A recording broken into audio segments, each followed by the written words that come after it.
Welcome to the Barbell Strikes Back.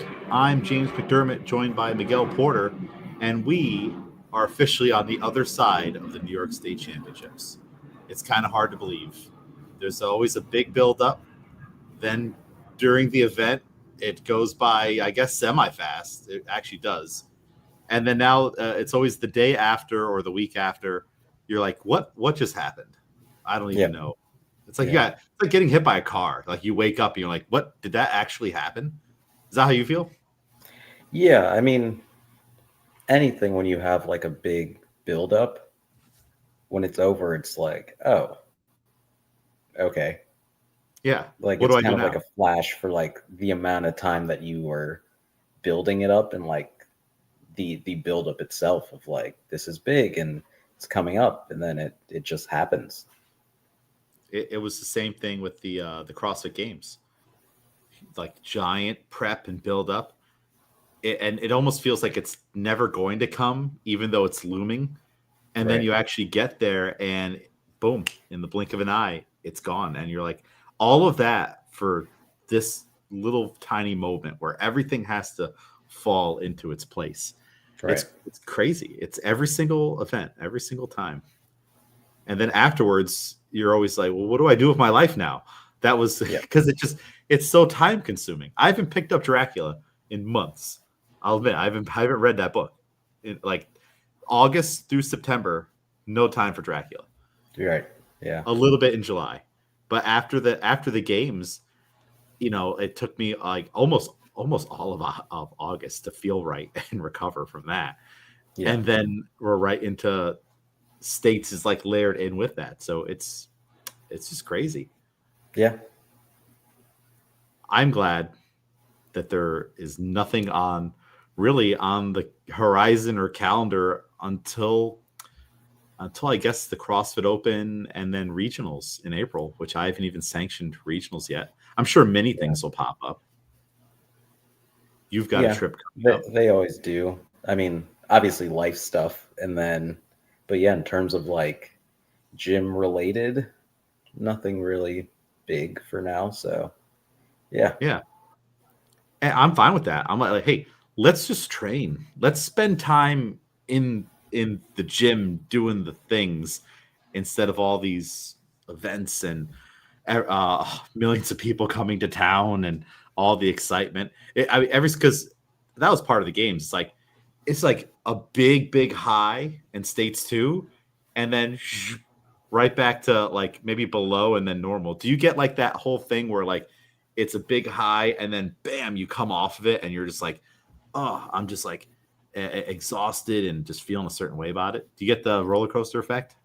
yeah. I mean, that's what the like buildup is of like, yeah, you're building up to such a high, and even like good result, bad result, neutral result, you're like, oh, yeah, well, that's done. And Yeah. then yeah, you're kind of like, what's after? Yeah. I think with just the way this year has been, there's been so much jammed into it. Like, it's funny because if we could go back and talk to like December, November, James and Miguel and be like, hey, you guys decided that you guys were going to do all this stuff, just all the little, like, think of all the mini events too, like the polar plunge and people's going aways and just all that stuff. It all adds to it. All the little mini events too.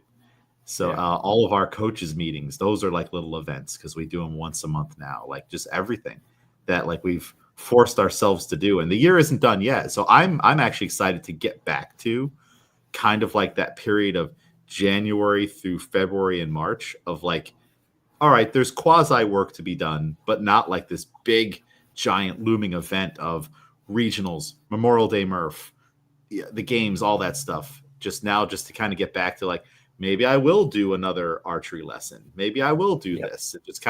It's almost like I'm going to be retired for the rest of the year. And then we'll start a new year. Yeah. Yeah, exactly.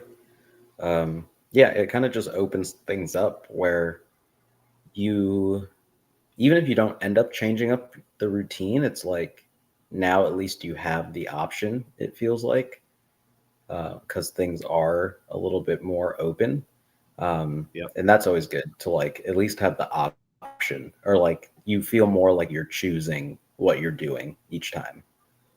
Yeah, versus like you're locked in all this. I got to get to all these emails, all this paperwork, all that kind of thing. We have to be there for 10 hours setting up or cleaning the gym and just all that going on. And what I've Right. decided, I'm sure you've plotted out how you envision the end of the year to be for you. I almost want to treat this as it was January, like because you can start anytime. So it's like Yeah. I'm just kind of thinking like, all right, I did. It's not like I was like eating badly throughout all of this. Like I kept that pretty intact. Last year's during skate estates on the buildup and all the computer work and stuff like that, I was like running out the clock. Oh crap! I guess it's McDonald's today. Just like all that stuff, and I didn't feel good about that. And this year I didn't do that. So no fast food, no anything. I just like, all right, nope, I have my food here that I get, and I'm still getting in my ab workout, my gymnastics workouts, still getting in my Right. 7K steps a day at least. So I held all that strong, and now I'm like, you know what? I kind of don't want to take off like not in this downtime. Be like, oh, okay, I'll just eat whatever I want and that kind of thing, and I'll get started again in January. Because now the way I'm looking at it, October, November, December, I'm 3 months behind. I'm a full quarter behind if I do that. So I'm gonna go to the grocery store when we're done talking, and I want to get my stuff for the week, and I have a plan, and I'm like, all right, and I want that plan to be better than what it was this past few months, recovering from the games and then prepping for states, Yeah. and just kind of get like a rebound. And like my goal is I want to see if I can get myself to an even better starting point in January, if that makes sense. Yeah, for sure. So that's Yeah, I'm kind of similar, I guess. Where yeah, again, it's like things are kind of more open now, so you can kind of decide more. Um, I don't know. For me, it's like I guess I'm gonna try to prioritize rest more, mm, and like whatever that feels like. And I guess that's more of like a listening to my body type of thing. Um, I'm very like schedule based, where these are the days I do these things and I just do those things and then everything else can work around that. Where I guess I'm just going to be playing every day more day to day, where it's like I can plan for maybe hitting the gym after work, or if part of the day hits and I'm not feeling it anymore, like I feel like I want to get home, get started on stuff and then get to sleep early, like I might do that instead, and or pick up something else, and whatever that may be, but kind of taking it more day to day. and that's important as an athlete to do. Like you're yeah, that seems also tied into like your mental health, and your just general physical health, and then we have like sport health, like later on. Like there's all these Right. different layers to it. So it's like, all right, you know what? I don't feel like going in today. It might be a Saturday. You've been hitting a bunch of Saturday Metcons. So like, you know what? I think it would be better for me to wake up a half an hour later and make some tea and read a book, and Yeah. then get and go through the mail that I haven't checked all week or for the last 2 weeks. Like that's really important to do. Or that house project. Maybe you're like, table to put right next to my bed, because I don't have a table next to my bed. So you're Hmm. gonna do that on a Saturday, and that's all important to not let all that other stuff kind of like just pile up, and then you're missing Right. snacks, and it's all just all coming to a head. Yeah. So yeah, that this just because we're in the off season doesn't mean we need to take off from everything. It just means things are changing. Right. It's a different focus. But let's go back to states. You volunteered, so let's kind of talk about before we get into the lifting. Let's just kind of get your perspective on volunteering. You've refed before at many meets, but this time you also did some marshaling, so a different a different station. What was it like being in the back room taking attempts on the computer? Were you only the computer too? Yeah, I only did computer both times. Yeah, it was definitely different. Um, you kind of, I mean, if you've done it the other way, where like you're putting in the attempts and all of that, you kind of get how it works. Um, I guess the only thing is, one, it's like I wanted to take it like pretty serious, and also just like timing of things, right? Where there's like certain time constraints in getting your next attempt in and declaring and things like that, and trying to like anticipate as much as possible, as well as go in real time. Because as you know, like there's 30 seconds like to declare, or else like it locks almost. And trying to get people's attempts in, and you know did you declare the automatic increase, or did you just let it sit and then now you can't change, or something like that. So I mean, especially the first session that I did, like people kind of joked with me that I looked very serious up there. But yeah, I didn't want to be the reason, like me just typing in the computer slowly to like mess somebody else up, So yeah, Oh yeah. Well, I mean, and one, it is a very serious position yeah, because like and you definitely kind of feel like you're in the hot seat a little bit, because when you're reffing, all right, you could be there, you could daze out like you shouldn't, but you could just like be staring at the wall and be like, oh, there's a guy out there ready to lift, and then you watch it and then you're making a decision, and no one's going to be like of course they might be mad if you red light him or something, but if you mess up on the computer, now you have to maybe do like a tech stop. They're calling me, calling Sarah. We're coming over. What did you do in here? Like, you could really derail a meet on that table for yeah, sure. So it is. I don't know. Did you feel like it was a kind of high pressure at all, or were you pretty yeah. even keel? I mean, for the most part, it's like, as we know, again, from the other perspective, like sometimes it's just really smooth where everything goes as expected and people are kind of separated naturally. So there's not much playing around on the cards all at the same time. But then there are moments where you even see it coming up where you're like, oh, a lot of those attempts are the same number, or oh, there's like a tight pack here. And then there are moments where someone who's maybe 10 lifts away might come up and they want to make the change the same time that someone just came off the platform and they want to make a change. And it's, you want to get everything in at the kind of correct time, and, pay attention to things as they come in, like in that order, but also like, well, this is live. Like, this is what's on the bar currently. This needs to like go in now, because this is like people's clocks and things like that. So um yeah, but it's interesting to see, and there are definitely more moments where it's like, oh, this is higher pressure, and other moments where things kind of just go as they go. Yeah. And yeah, I mean, it's a different kind of pressure when you're like either computer or like writing on the card, because Yeah. writing on the card, you got to real like three people come over and the coaches will just sign 4 to 50 and walk off into the mist. Hmm. And you're like, wait a minute, who was that?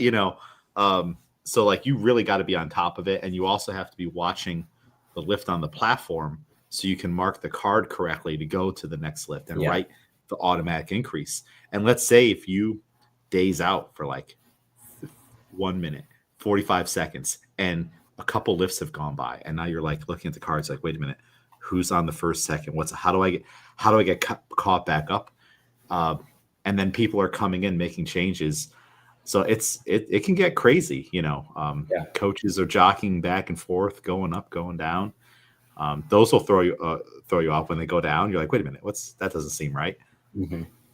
Did you have any issues with the computer? I know at nationals, someone would make a change on the cards, and then when I would go to click the line, the lift on the platform had just ended, so it would change the order, like Mm. automatically, boom. So you thought you were aiming for, Schaff, and then boom, it switches, and you didn't notice it. You just still clicked it, and it was Alex. And you're like, how did that happen? It's because the lift out there just finished, and their computer just registered and moved the next lift. It shuffles them around on the screen. Did that happen to you at Yeah, all? I don't know if like everyone chose to do it this way, but I had it sorted just by lot number. Um, so it There you went go. in order from like 1 to 14, 15, whatever.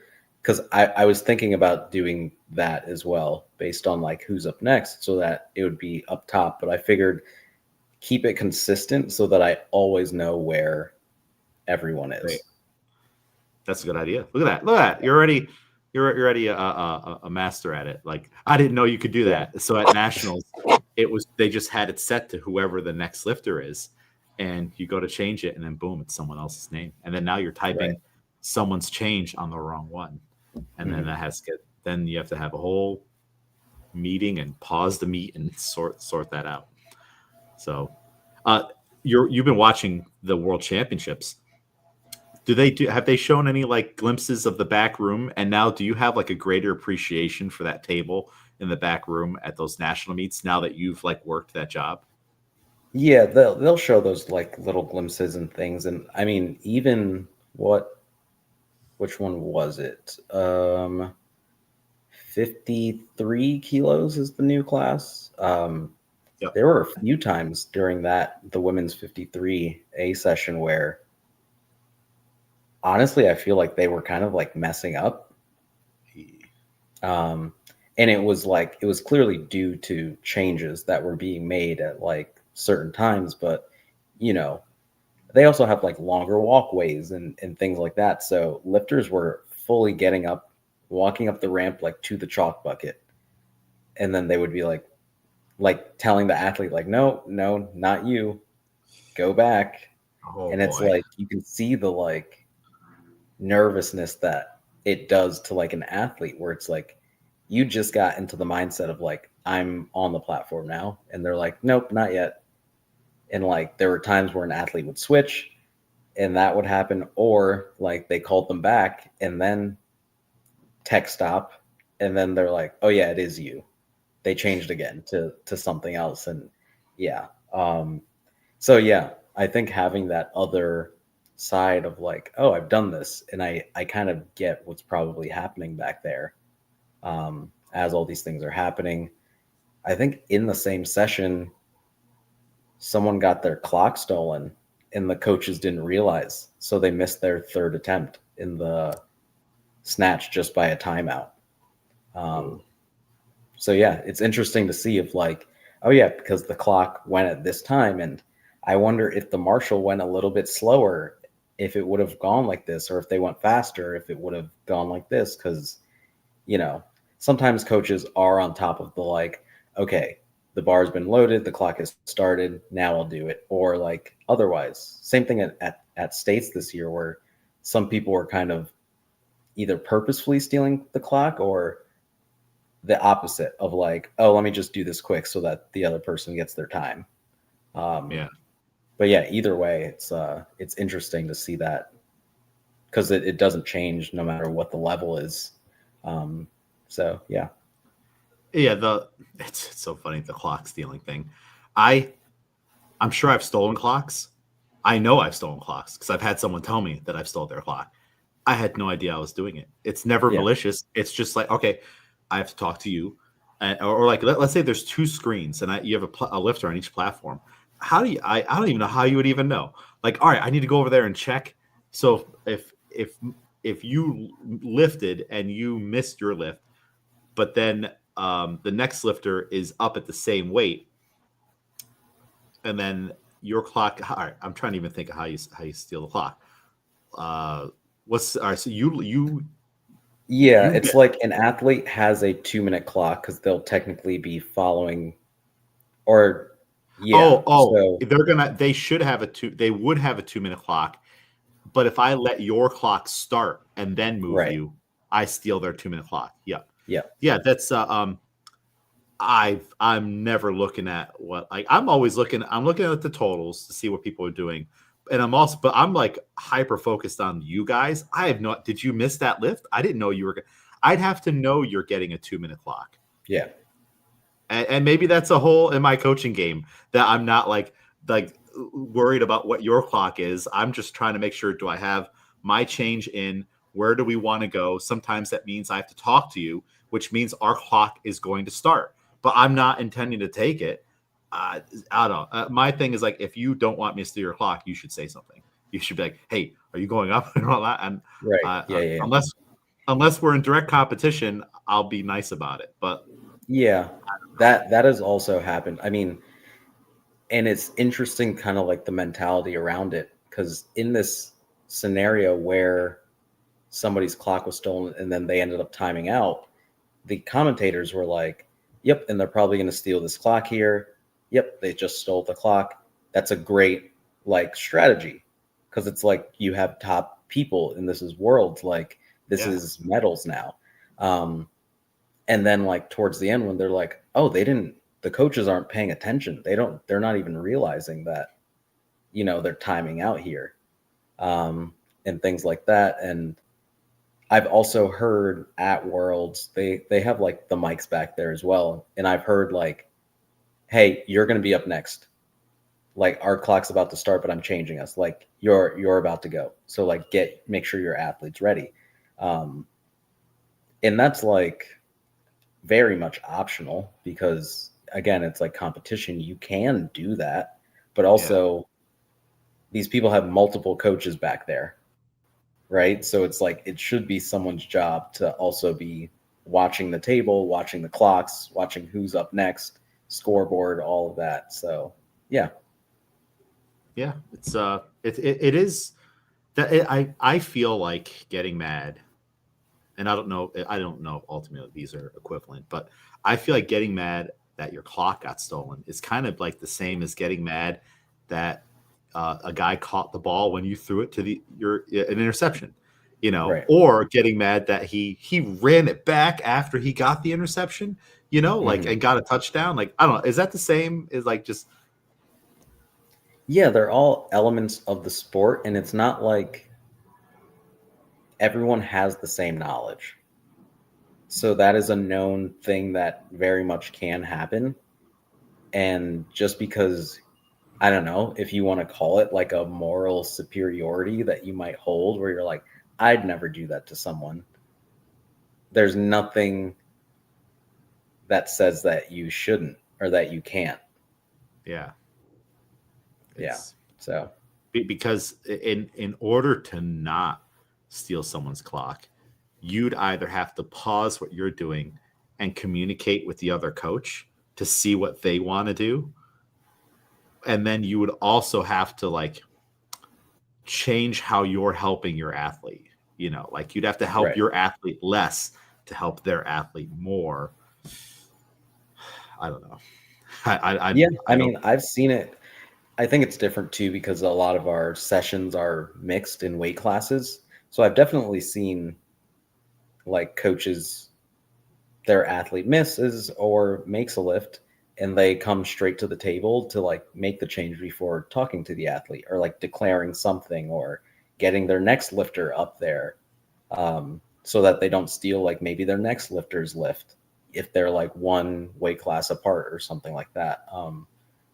But yeah, again, it's like, which person are you going to first? Because I've seen like, again, in that 30-second, like you have to declare something.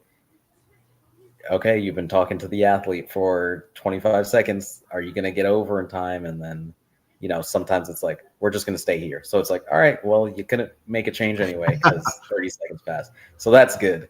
But yeah. Yeah. I've told you that story of where I'm working at the New England WSO Championships, and the coach is standing right behind me on a 2-minute clock, waited like 90 seconds, and then they're like, "I'd like to change my athlete's weight," and I'm like, "They have to go. You can't change it." And then they start to argue with me, and I'm like, you should go get them to go, because now you have 20 seconds. Oh man, and then it's like, all right. I quasi maybe noticed that they were behind me, but it's like also it's not my job, and Right. also it's to turn around and be like, hey, are you guys going up? You know, because like that's also kind of injecting myself into the competition too.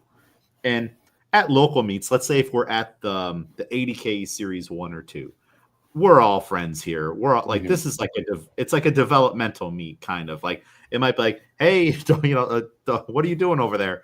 But like at a championships, like that's different.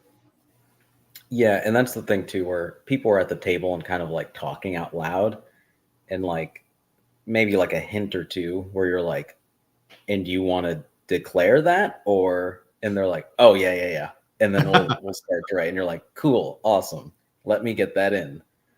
Good Um, idea that you but had. yeah, yeah. Yeah.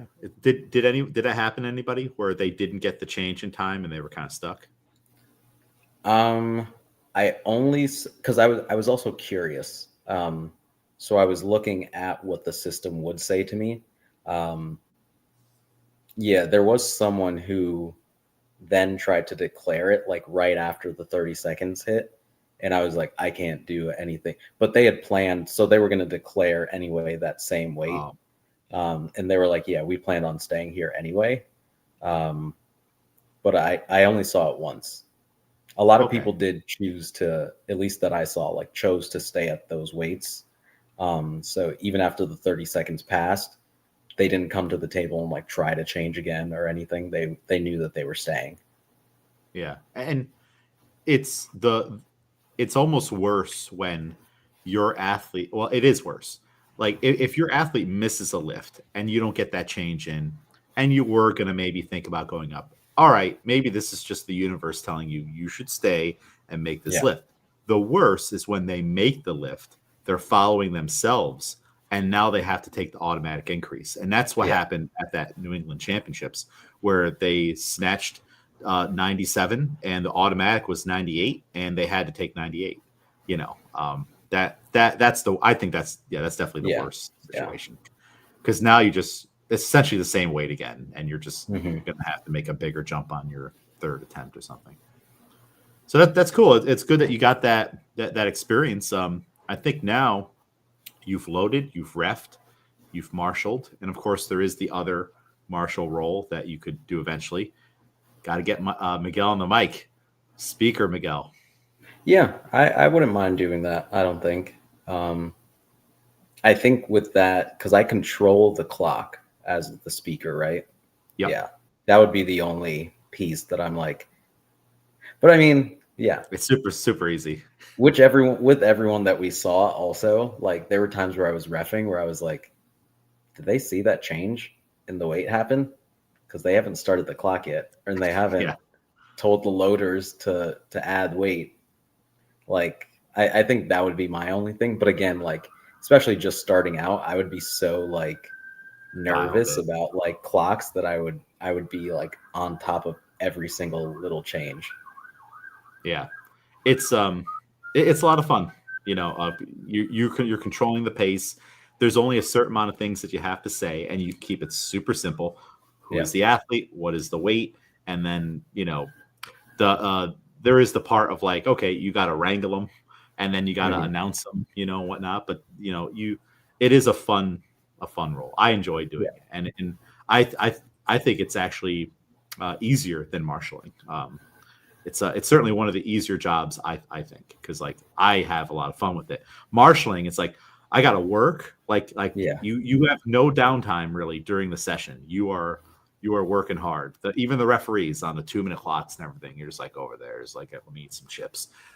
Yeah. When you're marshaling, you can't be eating a sandwich and taking the changes and stuff. Yeah. Even the like 10-minute clocks. I mean, you leave and you come back, and if one person's staying at the table, you're like, yeah, they made 3 changes in that 10-minute clock before the session started. Like people are changing their clean and jerks and all that, and you're like, oh, okay, yeah, Yeah, exactly. The table should not be abandoned, yeah, because you're all. Imagine if you abandon the table, there's no one there, and someone comes over and starts writing right, stuff on everybody's yeah, card. So like there has to be that thing of like there's a chain of command of those cards. So cool. Well, it's awesome that you got to have that perspective and kind of see the chaos of the back room, and also like when there is downtime, you're like watching everybody warm up. You're like Yeah. seeing Yep. what's going on. So that is cool. You're behind the curtain, getting that perspective. Did you see anything Yeah. interesting in the warm up room that maybe you wouldn't because you normally wouldn't be watching it for 2 hours?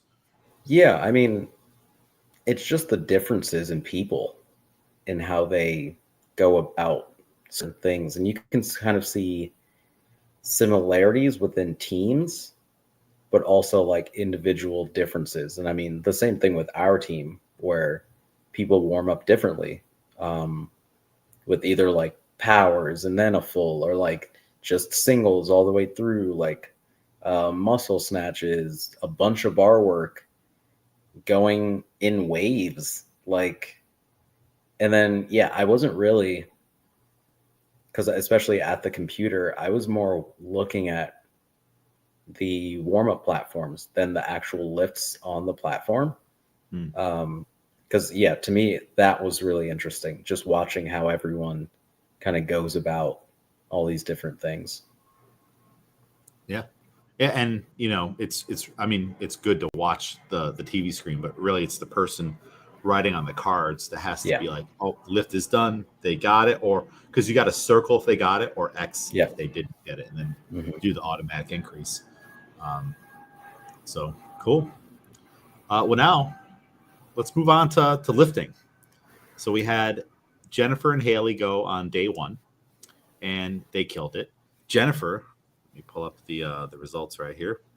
Jennifer went 4 for 6, 60 kilo snatch, 83 kilo clean and jerk, 143 kilo total, and a bronze medal in the 69 kilo weight class, which this is her first time in that weight class. Um, awesome performance. I when one Jennifer was like near the end, deep into the pack Yeah. on her openers and lifts the whole time. So that was a little bit of a challenge because Jennifer is always like ready to go. Like Hmm. it would almost be better. It's like, hey, can we just go at the beginning of the session? I know we're lifting more, but can we Right. go? Yeah. Because so I know for Jennifer that might be a pain point, but that comes with the territory when your lifts are going up and you're at the near the top of the pack. You're going to have to wait. Um, even and then you have the 10-minute clock and the 10-minute break, so it seems like you're waiting for forever versus Yeah. if you're at the beginning and you have to get your warm-ups done in that 10-minute clock, the meat is flying. Yeah.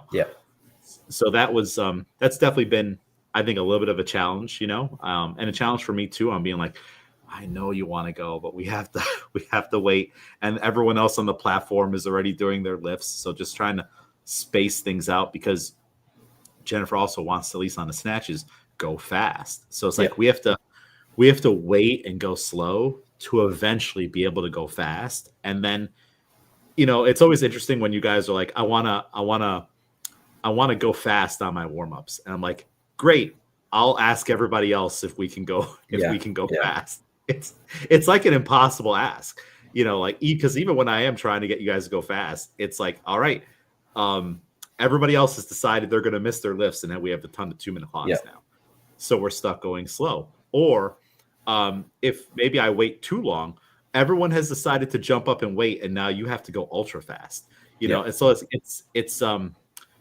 it's very difficult to be able Hmm. to control that because in class we can do that. At a meet, it's near impossible, or at least I haven't figured out a way to make it work because you can't control what everybody else is doing. And we'll talk about that soon here with how your lifts and others lined up. But Jennifer hit 60 on the snatch, solid opener, and then we missed 63 for the next two. And it's just it's not that Jennifer wasn't ready. It's just the snatch carries with it for all of you guys a lot of nerves. Yeah. Are you still getting? Are you still feeling the nerves on the snatch this many meets deep and having done the Arnold and championships and all these things? Um,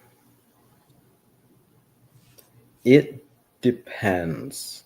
I think in training, I definitely do. Like I know when I'm getting up there, but I don't know, maybe something about meets because I don't know, maybe I know that people are watching even in the back room, and I know when they're moving well. Like, I don't know if I've had too many bad snatch warm-ups in competition. They're Mhm. usually feeling, at least the warm-ups are feeling better than usual during competition. So I think first attempt is usually fine. Yeah. Does it change from first to third all of a Yeah. sudden? Yeah. Okay. So you're The kind of a second little is usually reversed. the worst for both of my lifts. The second attempt is usually the worst attempt that I have. Is that because you know you need this one or you want this one to be able to make the next jump? No, I think it's like, I mean, it's like a knock on wood thing, but I mean, I haven't missed openers in a bit. Mhm. So I think I relax, or like I try to like allow myself to relax a little bit more on the second, and then I may forget like a crucial piece, Yeah. or then it becomes more of like, okay, a lot of times the second attempts are PR attempts. So it's like I have to give this a lot. So maybe I shouldn't have relaxed, something like that. Yeah. But yeah. No, that's interesting. It's interesting how it changes now per attempt or what attempt we're on for each of you guys. So 1 out of 3 on the snatch for Jennifer, and then we went 3 for 3 on the clean jerks. And Yeah. you know what? It was the exact same thing last year. It's like last year, Jennifer, I believe, hit 84 kilos on the clean jerk. So it's like or it was 83 again. I can't remember off the top of my head, but the 3 for 3 on the clean jerks. So it's like after we get through that first snatch and we're feeling a little bit more free.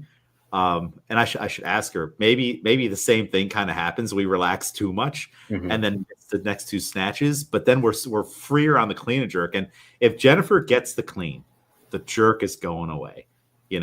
Haley commented on I think it was the third clean jerk video on Instagram there that a guy from the crowd audibly gasped when Yeah. she crushed that last jerk because people aren't ready for that, especially if the clean is looking a little bit tough.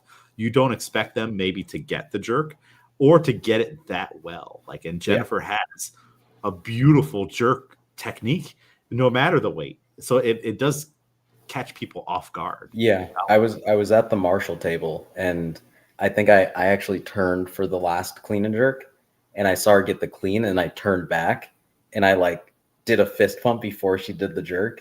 And yeah, people's reaction, especially to that last one, was like, oh wow. And I was like, oh yeah, if she stands up the clean, she's gonna get the jerk. So I don't usually Yep. I don't usually have to look after.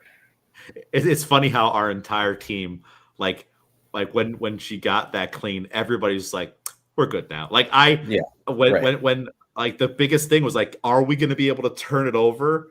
And Yep. then as soon as she got it up there, I'm like, boom, all right, we can all rest easy. That's Yeah. going to happen. Oh boy, I didn't have any lift like that where I'm like, oh, if this happens, like on my snatch, there was no scenario where it's like, if I pull this way, it's a given every time. Or if I do the clean, imagine having that in your back pocket where if I clean it, it will go. When was the last time you seen Jennifer miss a lift on a jerk? Yeah, it's been a while. And even when it has, I think it has happened. I mean, within the past like 2 months, I think. Like But it once? was like when it happens, because you're like, oh, that never happens. Yeah. It was like it was like a fluke or something too. Or Yeah. or maybe all right, Jennifer misses a jerk when she had to be up at 3 a.m. for surgical clinicals and worked all day and comes in and is still at training when other people would have just gone home. It's like still making the majority of and then all right, you missed one being up at 3 a.m. Like Yeah. when like I would miss all of them. I wouldn't be able to clean it, We'd Right. have to bump the weight down.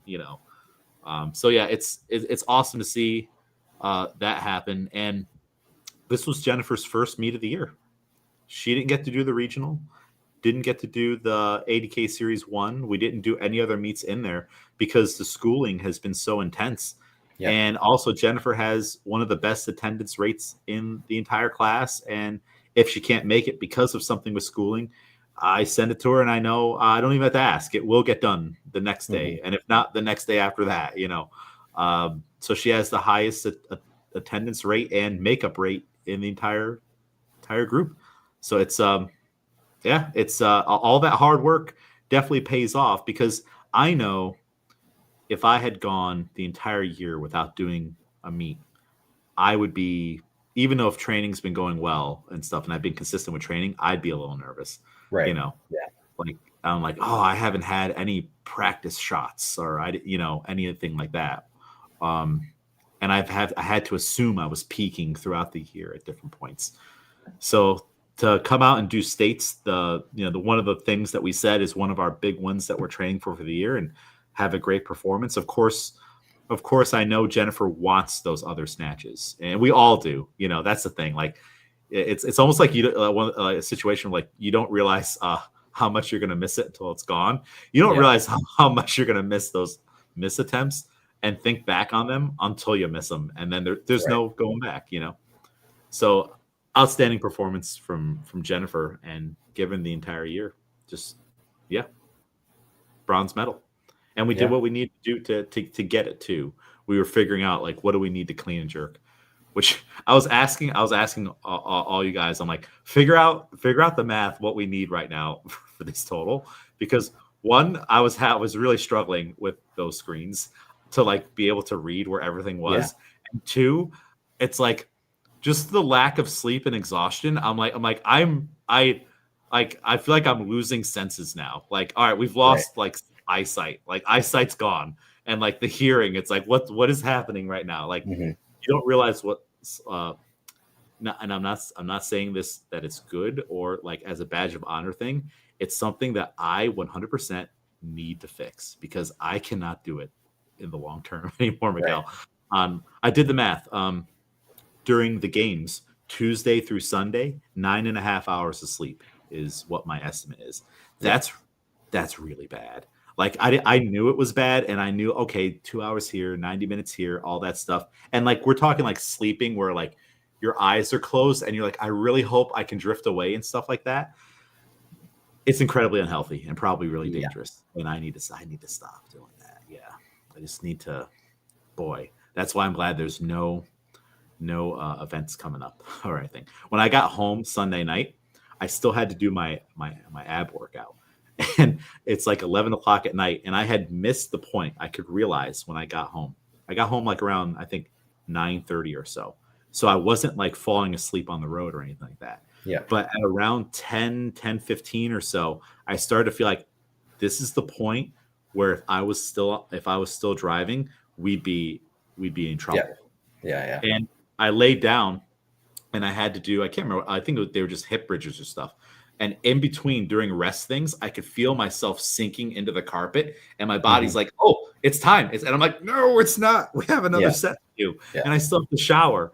But I could feel the shutdown. And I've never felt that before, where it's like, oh, nope, the power's going down. You don't have a choice anymore. Have you ever experienced that, where your body's just like, nope, Miguel. Oh, yeah. It's time. So many times. Yeah. So many times. That's a change we're gonna make somehow. I gotta figure it out. But that's why I kept asking you guys, because I was like, I cannot even think about what it needs to be, and I can't see it, and it's tiny little letters, and we have other things. So I'm like, Miguel, just go figure it out, how many kilos and whatnot. Yeah. So that's why I was asking you guys. We were at the breaking point for that. Yeah. But Haley, 86 kilo weight class, 168 kilo total, 4 out of 6 lifts made, and a silver medal. Haley snatched 75 kilos, clean and jerked 93. We missed the opener at 70. We stayed. We came back and got it, and then we took. I'm I'm glad we took it. Like, of course, like let's make a big jump because if we want to be in the battle, we kind of have to. Yeah. And if Haley doesn't make that 75 kilo jump, then now it's like, okay, it's an automatic silver. We're gonna Yeah. have to like clean jerk 105 or something. And then on the clean jerks, we made 90, we made 93. We had to go for 100 if we were going to win by 1 kilo. And my math on figuring this out was better on Saturday. Sunday we were in clear deterioration.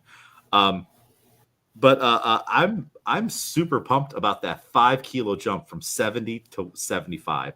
Like Yeah. and like destroyed it. It's almost like oh, we should be opening at 75. Like how did that 75 look from your angle? Because you were reffing that session. Yeah, I mean, that's the thing. I mean, I think with Haley, especially, like the snatches are just like, just make them. like because they when they're made, they look completely fine. But yeah, they were flying. It was like, honestly, I told her after, like when she came out and she missed her opener, I was like, oh my gosh, Haley, don't do this to me. But yeah, then she came out, made 70 easy, and then 75. And yeah. And I don't remember I can't remember what she had said about it. Maybe it just didn't feel right or something. A little bit of nerves, and also, there have been gaps in the training that I think if you, of course, we're trying to balance life too with this. We are not like the people at Worlds where like this is their full-time job and training. Right. So it's like, yes, you should go on vacation. Yes, you need to do this. Yes, you have these obligations and responsibilities. And these are all the things as a team we're trying to balance. That's why it kind of felt like with the build up programming, it's like a juggling. It's like, all right, here's Miguel, here's Haley. All right, Alex has to do this. And I vastly changed what we were doing because a large portions of the team were just missing sessions, so I had to figure out a way that we could all kind of be on the same page and get enough out of this. And that those of you who are going to be a little more consistent, you're just kind of just sharpening the axe. But those of you who are missing large portions of training are going to be able to get the reps in, and then hopefully the strength that we're doing kind of helps to keep us strong and afloat. I don't know. We'll talk about that at some point to see if that maybe actually worked. So yeah, you got to make lifts. That's what it comes down to. You got to make plays, put yourself in position to do things. You got to make the clean so you can actually have an attempt to do the jerk. Yeah. But I think that, man, that 75 was awesome. And it also should be noted, Haley was coming into this meet not only missing some training here and there, which is tough, but also coming off of a bomb out. Mm-hmm. So now it's even harder. And I know Haley is very strong mentally, but I know for me, I would have been like, oh boy, I really hope I make this snatch. I just got to make this snatch. And then if I would have missed my opener, it would have been like, oh, here we go again. All right. Yeah. I really hope I make this second one. And Haley just bounced back and crushed 2 back-to-back snatches. And if we just shuffle them down, make 70, make 75, now we're going for 80, or something. Yeah. I do think that had we had a fourth attempt, I have no doubt Haley could have probably PR'd. Once we got the ball rolling, I don't know. Do you think we put 80 on? Do you think she hits it out there? I think she kind of does. Yeah, I think so. Yeah. The way those two were when we finally got on track, I think no doubt. I think Haley has within her 80 plus at this point. Right. We just have to connect with it and make sure the body and the mind are feeling right and it's the right conditions. So, and then clean and jerk, strong clean and jerks. And it's a lot of fun to coach Haley because she's also very laid back in the sessions. Like there's no stress. Like it's like, all right, let's just do what we got to do. Yeah. And we were watching the competition. It's like, all right, 100's what we need. We wouldn't need 100 had we had other things, but we did 100. We took a more conservative jump on the clean and jerks for, just to make sure we can stay in the game and be safe with that because we haven't been to the upper level in a bit. But I think I did the math. let's see, what's at the regional. Haley did 79.95, and that would put us. Let's see, we totaled 168. I think that would put us a kilo or two away from gold here. Hmm. So it's like I think if we were like on that track and like we hit like an 80 and a 95 on the second, and then like, oh, we just have to go for 97 to win by a kilo. Let's do Yeah. that. I think we're in a much better place. And it's not like, I was looking at the numbers from last year. We were away from top spot on the podium by 10 kilos last year. Yeah. We were away from the top spot by 4 kilos this time. So I think we're right there. It's very achievable. It's not an impossible thing. And there are some internal gripes about the whole session that we don't need to discuss here. We'll keep that off the podcast. It's just a sport playing out the way it plays out. Yep. It's just how it is. I'm just we'll say lifts being passed that in your opinion they shouldn't, but in the people sitting in the chairs they do. There's nothing we can do about that. And I as a coach have had that situation with you guys many times on like, because it's we're not a team that gets those calls, and we're also not a team that doesn't get those calls when we're in a battle for the other person. It's happened to you at like the Arnold and stuff, where I'm like, I'm just driving home. I'm like we should have won, like, and it's a weird thing to say. I don't know. What do you think about that? Like when I'm watching the TV screen and I'm as the coach watching you, Miguel, get robbed. It's a highway robbery. We're getting robbed. And then it's like, but there's nothing we can do about it. It's just a sport. Yeah, I mean, I'm always of the mentality of like, the only thing that I can do is do what I can do, Yeah. And I mean, like people always say it, like, don't leave it to like, don't put things in the referee's hands, Yep. Make it as clean as possible yourself. If we make all of our lifts, then it won't be an issue, Yeah. I mean, yeah, there are different ways of like, how do we want to win? If my competition goes 6 for 6 and all their lifts are clean, I also want to beat them with them having their best day, Yeah. So whether or not they're getting calls that they probably shouldn't, like, as long as I'm doing what I need to do, I should be able to beat them. Because I mean, like, yeah, obviously there are those times, but there's also like, there's always an opportunity, at least that I've seen, for like the athlete to be like, yeah, but if I did make this, then we would have been in a better spot to make this. And then, and then it's like also like where your attempts are also changes how your opponent has to make their attempts, or like the timing, like we said with like clocks. And it's like, oh, if I was in the mix there, maybe that changes your mentality as you're walking to the platform, because maybe you have to go a little bit earlier or a little bit later because I'm on the platform up at this level. And, so yeah, I mean, it always does suck, and you do always run it back. But at the same time, it's like, yeah, and imagine if they didn't get that call and I still missed. So yeah, because like, okay, and let's say if you're the athlete and you need 125 to be able to overcome these calls that shouldn't have put you in a position to need 125. Maybe you could have just done 118 or something, or 119 and still won. But now we got to go for it. We're going for it. It's also, all right, as the athlete, will you rise to that occasion and get the job done in spite of everything, or not? So like it's like this three-way thing of like, the athlete needs to rise to the occasion, the coach needs to do everything they can to set them up the best they can in spite of things, and the referees need to make the most correct call possible. But it does kind of show you how referee calls can change the complete flow and outcome of the event, because I maybe wouldn't need to put you in a position where you need to go for 125 if the calls are being made to the utmost of the rules. But now I have to put you in that situation. Yeah. And let's say we try to go for that and you tweak your elbow. Well, you never would have been there had the calls been made. So it's a whole thing, and you could definitely drive yourself crazy thinking about it. I've definitely done the thing of the math. I'm like, well, if this then that, all right, here's what they would have had to do.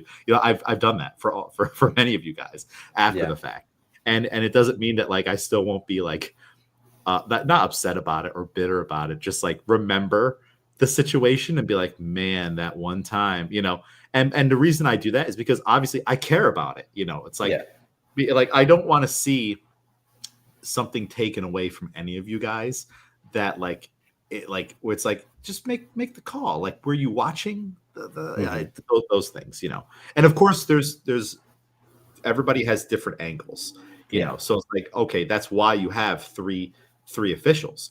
But it's like, okay, someone gets to the bottom of their snatch and you see boom boom like that, right, 3 white lights, and you're like, if there would have been one red light, I'm like, all right, that person had the best angle, whatever, But like, if I can see it from across the warm-up room on the TV, and I'm like, no effing way.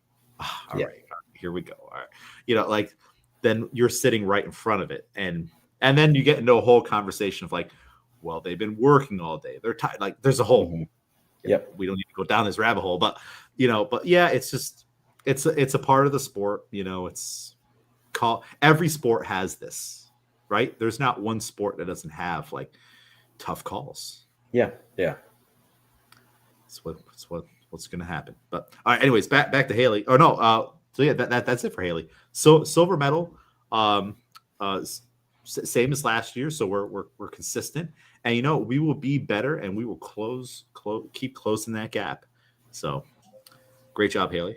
Any other thoughts on Haley or Jennifer's performances on the outside? No, yeah. I mean, they both did great. I mean, we'll get into it more, but it's like probably was able to be less a part of like their whole warm up process than I typically am. Mm-hmm. But from where I was during the meet, like lifts looked great. Yeah. They killed it, and they set us off on a nice tone. Everything for the team. Next, we had Chris early in the morning, bright AM, and hey, maybe early morning lifting is good for Chris. Remember, he was nervous a little bit about that, waking up at 6 a.m. for the weigh-in. But Chris, he went 4 out of 6 lifts, 174 kilo total. He's lifting in the Masters 40 to 44 age group, 79 kilo weight class. And he got a lifetime PR on the snatch, 82 kilos, 3 for 3 on the snatch. And we only clean and jerked 92 kilos, but it was enough to win. And after that, we were just a win by 2 kilos. And after that, we were just like, hey, let's go for stuff. You already got it, so let's go for that PR clean and jerk. And if it's there, it's not. And I think he's still new, so he wants to get as many lifts as possible. But it's like, you already won. You're already state champion, gold medal. Mm-hmm. Like, so it's like, let's do whatever you want to do. And it literally doesn't matter if you missed this last clean jerk or not. Yeah. I know it matters to internally as the athlete, because you want to get them all, but it's like, you have to then be okay with swinging for the fences a little bit. And all right, I didn't get it, but I tried. It's better to have tried, especially when you've already won. Yep. So that great job for Chris. Did you have a chance to see any of Chris's lifting? Yeah, so I got there after the snatches were over. So I was able to kind of hang out during his clean and jerk warm-ups, and then for the just entirety of his clean and jerks as well. So yeah.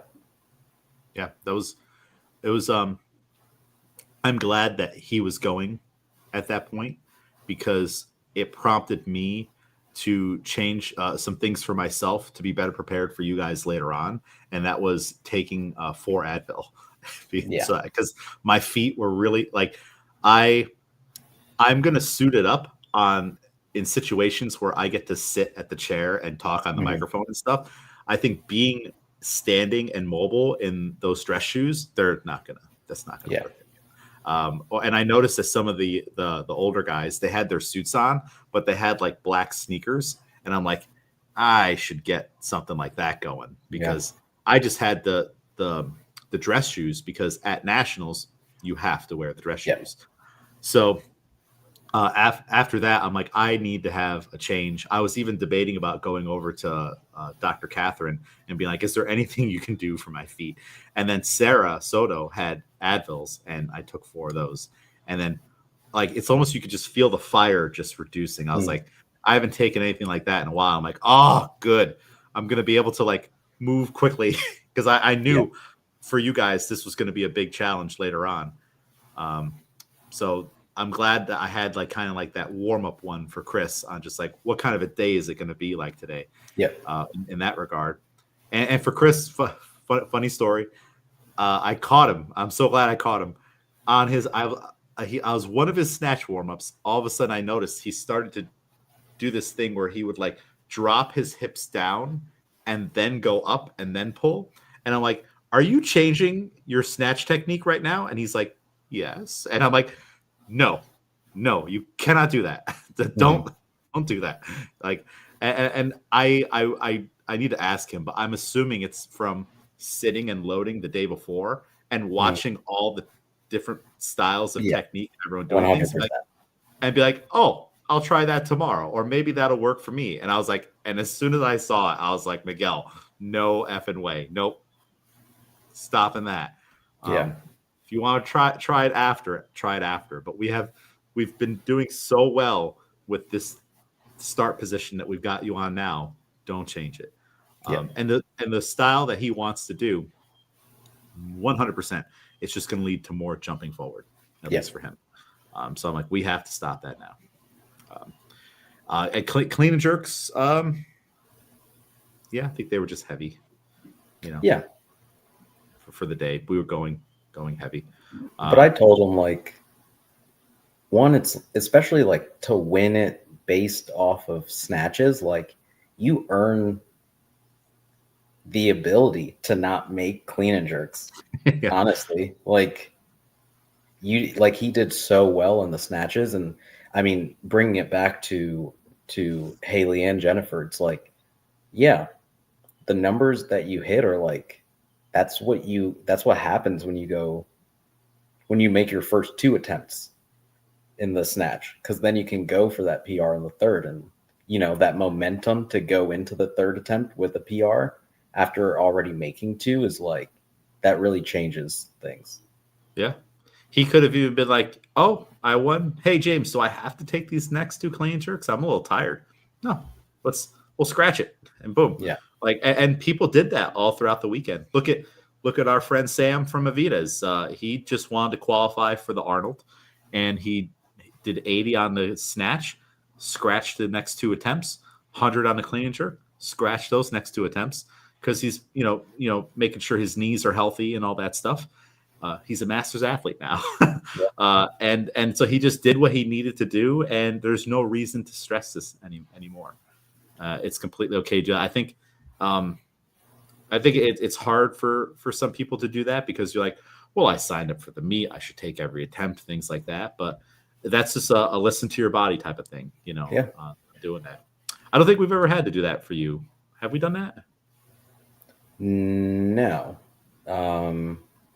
No, because the annoying thing with me is that there's always a chance.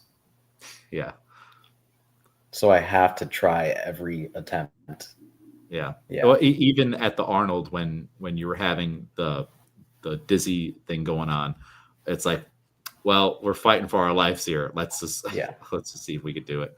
But yeah, there will come a time and a place where it's like, oh, we qualified? Great. I'm going to rest now, because the thing is, if that is what you're doing, you qualified. Well, why risk going for PRs or other things and potentially hurting yourself when the real thing you want is the thing you qualified for? Yeah. So it's like, all right, let's say you qualified for nationals at the regional next year or something like that. It's like, okay, we should stop here. You did it on your set. You did it with 3 snatches and your first clean and jerk. let's just stop and just enjoy the rest of the day, and make sure we're healthy to go to nationals. Yeah. At some point, when you get to those levels, that's what you got to do. Yeah. So great job to Chris.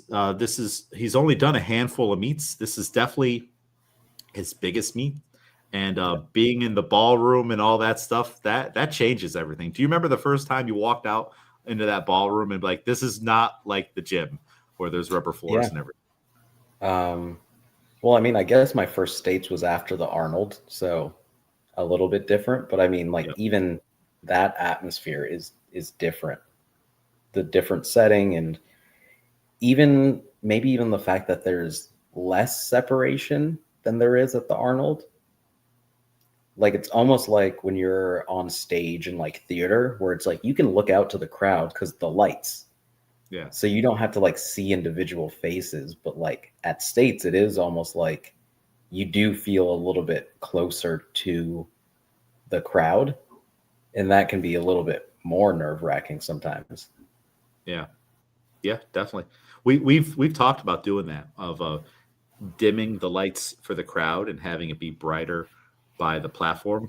How do you think that would go? I don't know if necessary. I mean, I think,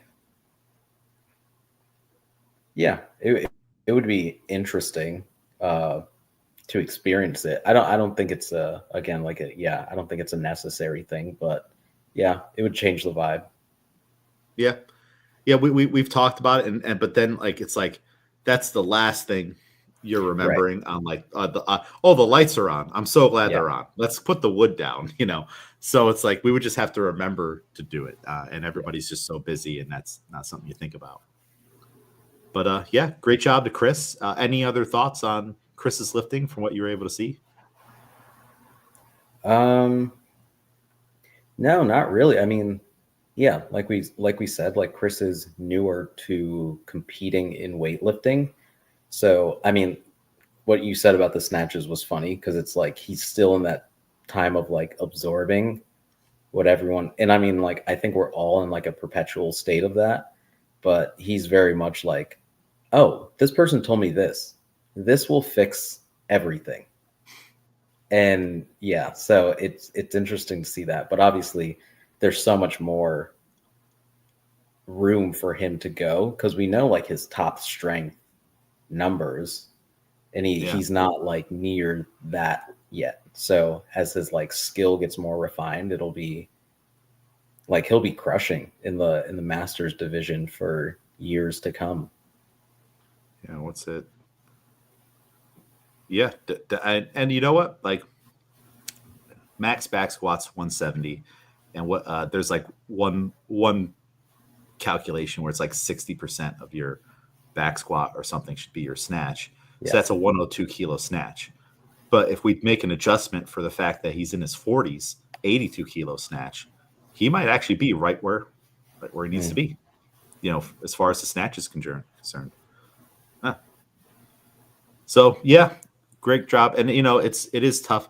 I often wonder about like how it would be if there weren't so many inputs, because like, all right, if you get someone tells you, oh, this is the thing you need to fix you, they have to understand, hopefully, that like it's like whack-a-mole. They may fix something and break two other things. Yeah. And now there's so many inputs, you could literally just like be scrolling on your phone, looking at lifting video after lifting video, not getting the sleep you need that will ultimately help you with training, and getting all these inputs and being like, oh, I want to try this, I want to try that. And also there is, I think, a problem of advanced drills for advanced athletes are mainstream now, and everyone thinks they need them because they look sexy. Where it's like, oh, you just need to do the basics, over and over. But the basics aren't cool, and people want to rush off from the basics very, very quickly. And you just get so many inputs on things. Like even like it is almost dangerous now to go to a seminar, and like because you have to know how to take a seminar, because you could go to a seminar and be like, well, I didn't realize I was doing it wrong. And it's like, no, that's what that guy thinks you should be doing and how he likes to teach it because it worked for him. And he's also teaching you secondhand what he learned from this guy and that guy, and it came from this one coach 25 years ago. Like, so it's a whole thing. So Yeah. I often wonder if like how it would be if it was like it was back in the day. No social media. You just come to the gym and you're only getting the inputs from your coach. And Yeah. like, how do you think everybody do you think everybody collectively across the board on like club to club everything would be better off if that were the case? Or is now better? Well, it's like you said, it's very variable. I mean, the benefit of like just having your coach's input is that they see you the most often. But I do think with social media, sometimes you're able to see lifters that have more similar attributes to yourself. Yeah. And you're able to kind of see, but again, like it all takes time. Like time within the sport as well. Like I honestly, I do feel like there are times where I like lose myself in my lifting, and then I like sometimes it's honestly like I see a video of another person lifting, and I'm like, why don't I do that anymore? And then like Yeah. you're able to bring yourself back because you're like, yeah, that is how I used to move. Why don't I move like that anymore? And then you can kind of bring yourself back. But I mean, as everyone who lives with us know, like I change things a good amount. And sometimes it is like, oh, I just saw this video. I want to see if like this will work for me or whatever. And then like over time you kind of realize like, all right, I can try this piece, or this person said this one thing. How does that relate to me? Like, Yeah. I'm not going to do exactly what they say, but is this something that I can think about or be a little bit more conscious of in this? And for you, Haley, Schaff, Jennifer, Frank, you know, have all been doing it so long. Most of you have coaching credentials, and so you're like in tune with movement and making changes, and you also have the know-how to adjust back. Like Yeah. Schaff was trying a wider stance for a little while, and he's like, you know what? It is not working. I need to go back. Yeah. That takes a certain amount of know-how and maturity. But if you're a beginner, boy, like you're just bam Yeah. exposed to so much, and you don't even understand what you're doing in the first place with the most Yeah. basic fundamentals to be able to say, okay, oh, let me change that. And like we just want you to do it the same way every single time and come to training and get strong. And so imagine the landmine or landmine field. Is that what it is? Landmine field? Minefield. Minefield. There we go. Minefield. It is now for a beginner, even compared to like 15 years ago. It's crazy now if you're a beginner and you're Yeah. exposed to all these things and you start getting into weightlifting, even with just like the equipment, what shoes to buy. Oh my gosh, it can't even be a simple answer. That everybody has a different opinion and all these things. And it's like, so imagine how difficult it is now to be an absolute beginner Yeah. starting in 2025. And then I wonder, will it get worse over time? You know, to Yeah. be I mean, it's all cycles. And I think the overcorrection, and then we're going to go back into minimalism and doing just the basics, and yeah, everything will cycle through. and, it's that's why it was kind of refreshing to go into a sport like swimming. I wasn't able to see or find all of the like this coach has their online Yeah. programming and oh no, we do the front stroke this way or the back stroke. It's like no, there's like one way to do all of this, and there's considerations on body limbs and stuff like that. But like what you they have the science locked down so much, it's like nope, you have to turn this way, you have to do Yeah. this, and so it's like I'm only exposed to like what I should be doing instead of like, well, swim coach Miguel, he thinks that if you spread your fingers and do it this way because it worked for him, and now he's taking what worked for him and teaching it as the gospel technique on Yeah. top of the biomechanics of all the established science. We're kind of there a little bit on weightlifting, on just Yeah. like all that stuff. And then if if you go to 4 different weightlifting seminars and you're a beginner, boy, might you be confused a little bit. And then also imagine what it does too, where like I can see how as a beginner you would, and if you expose yourself to all those things, how you could also start to lose confidence in your coach that you hired to begin with. Be like, well, they don't teach it this way, or blah, blah, blah, or it felt right when I did it that way, but I still don't know how to find the balance on my feet, you know? Yeah. I just did this thing because you can get into, you want to make sure you don't get into a habit of teaching as the sound technique an overcorrected cue. Like, all right, Miguel is always on his toes, so I'm just going to tell him to be 500% back on his heels, as far back as you can get. But is that the end goal? Like, it might be an overcorrection that I'm now using as the way. And then maybe it works. And what it ultimately gets you to do is find sound balance, right? You never get all the way back there. You know how hard it is to get all the way back there. But what you do get is on the midfoot. But now I don't tell you that. And now you become a proficient lifter and you start giving advice to other lifters. And then you don't understand that, like, I was telling you to do that because that's the only way I could get you to do it. And you don't remember I already tried 10 different things to get you to stay off your toes. You just felt that it worked. And now all of a sudden, that's how you teach it. That's a lot of that going on a little bit. All right. Speaking of you, we had our crazy session. Oh boy, where do we even start with this one, Miguel? I mean, honestly, you can lump 3 of us together. All right, so let's lump it together. You 2 out of 6, 2 kilo states PR on a snatch, 92 kilos. That's a dinosaur coming your way, and a 204 kilo total, which is a 4 kilo states PR. Very happy we got into the 200s on the total. Silver medal, and then we'll come back to you.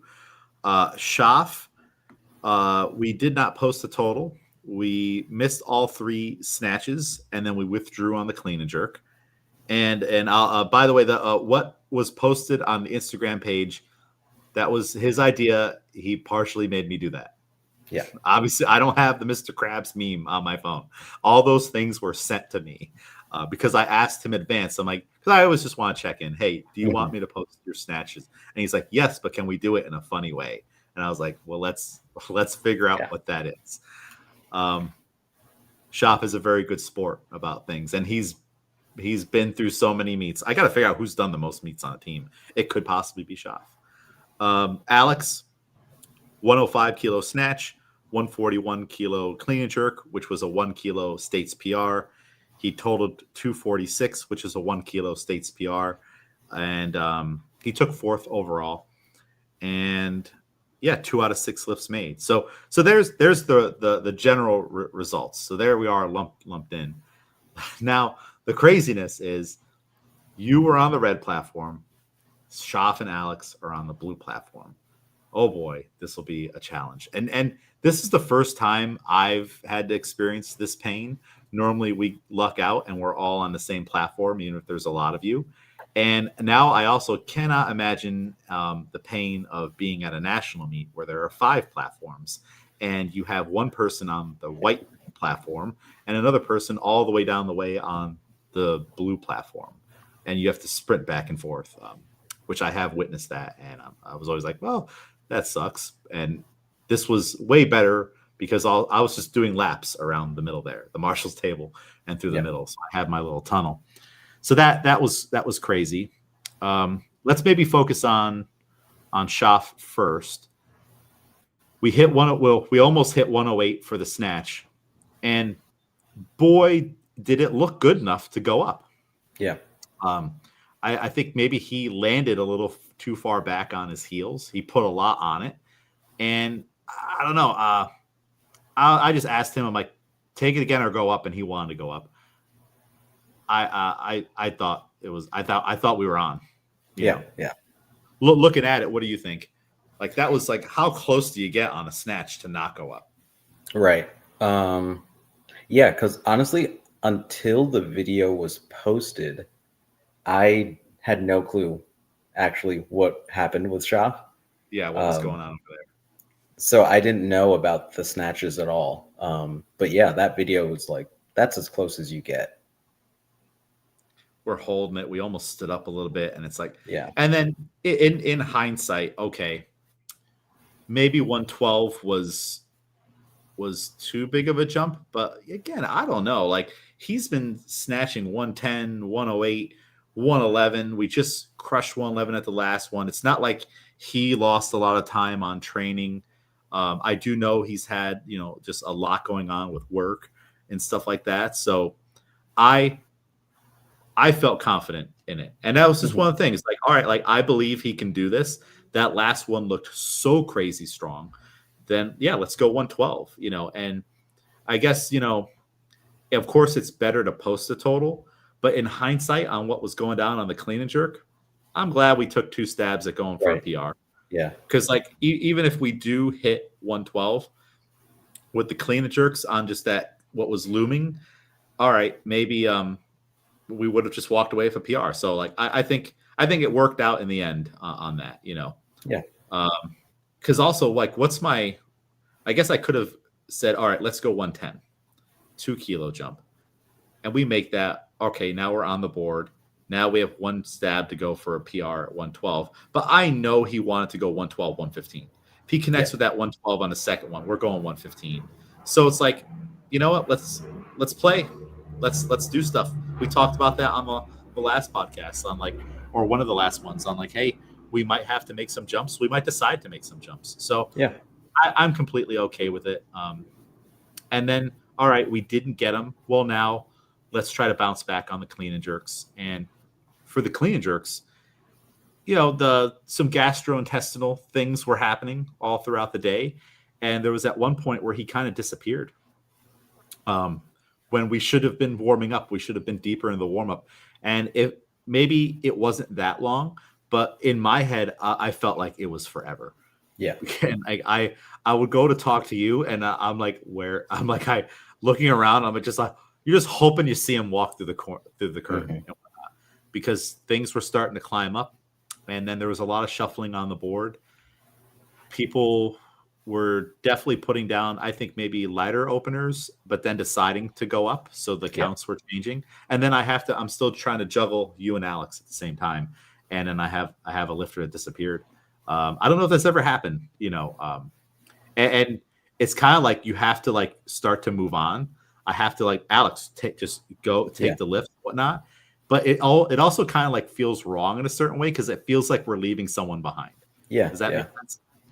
So that was like it was like a weird feeling. I'm like, oh no, and then when he got back, I'm like, we got it.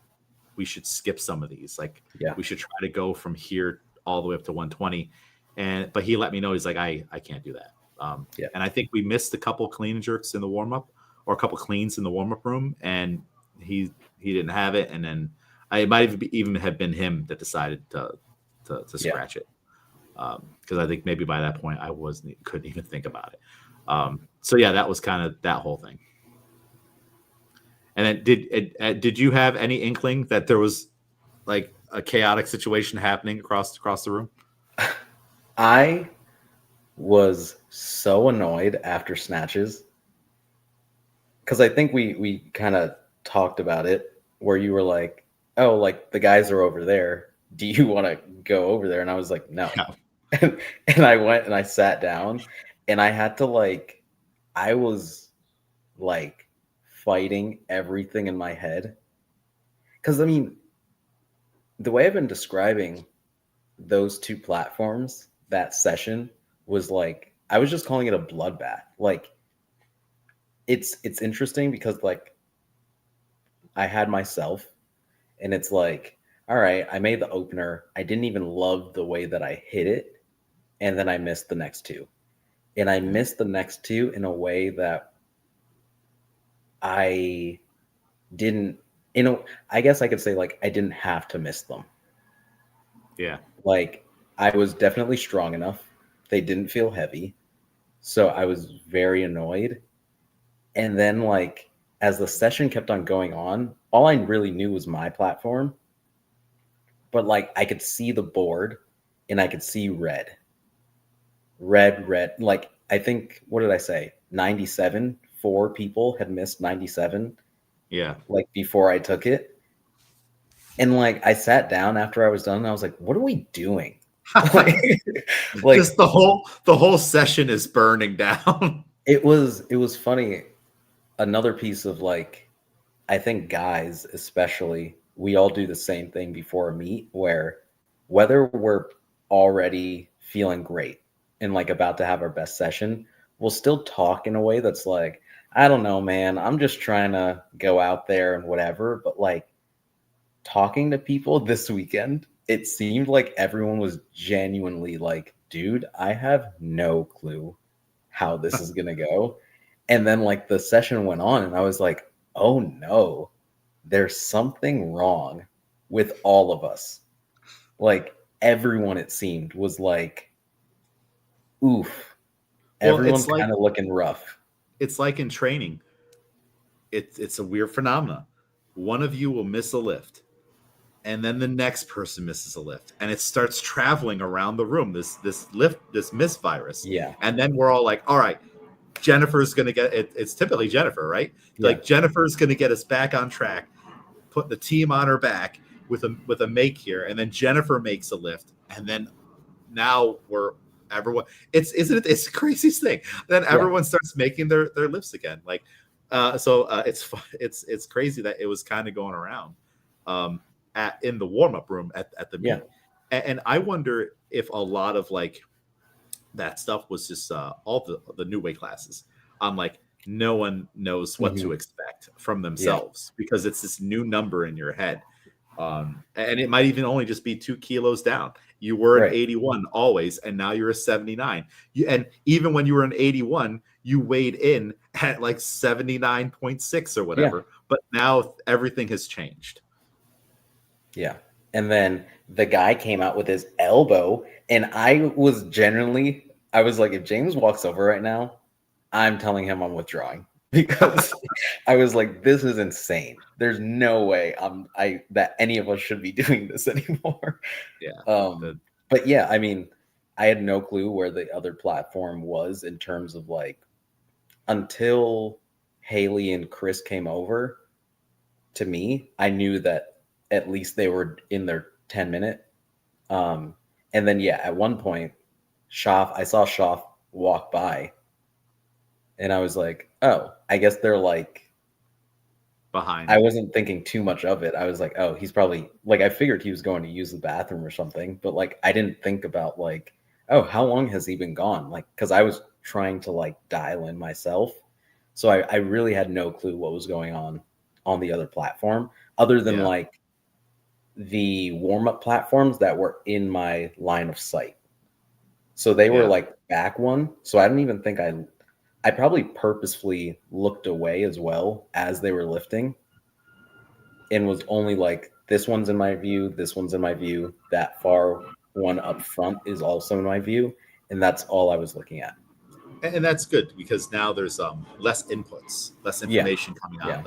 You see that guy across the room miss a lift. Now that's not getting in your head. But yeah, well, I mean, your warm-ups were going good enough that we went up on your snatch from 90 to 92 because originally we put down 90, and then if it was feeling good, we went up there, and then same thing for the clean jerk.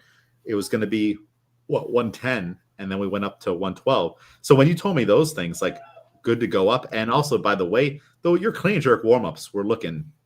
Oh yeah, they felt great for sure. And they were quick though. Yeah, like they felt quick. Like you'd walk away for a sec, and then the next time I'd see you, you'd be like, "Yeah," and I was like, "Oh my gosh!"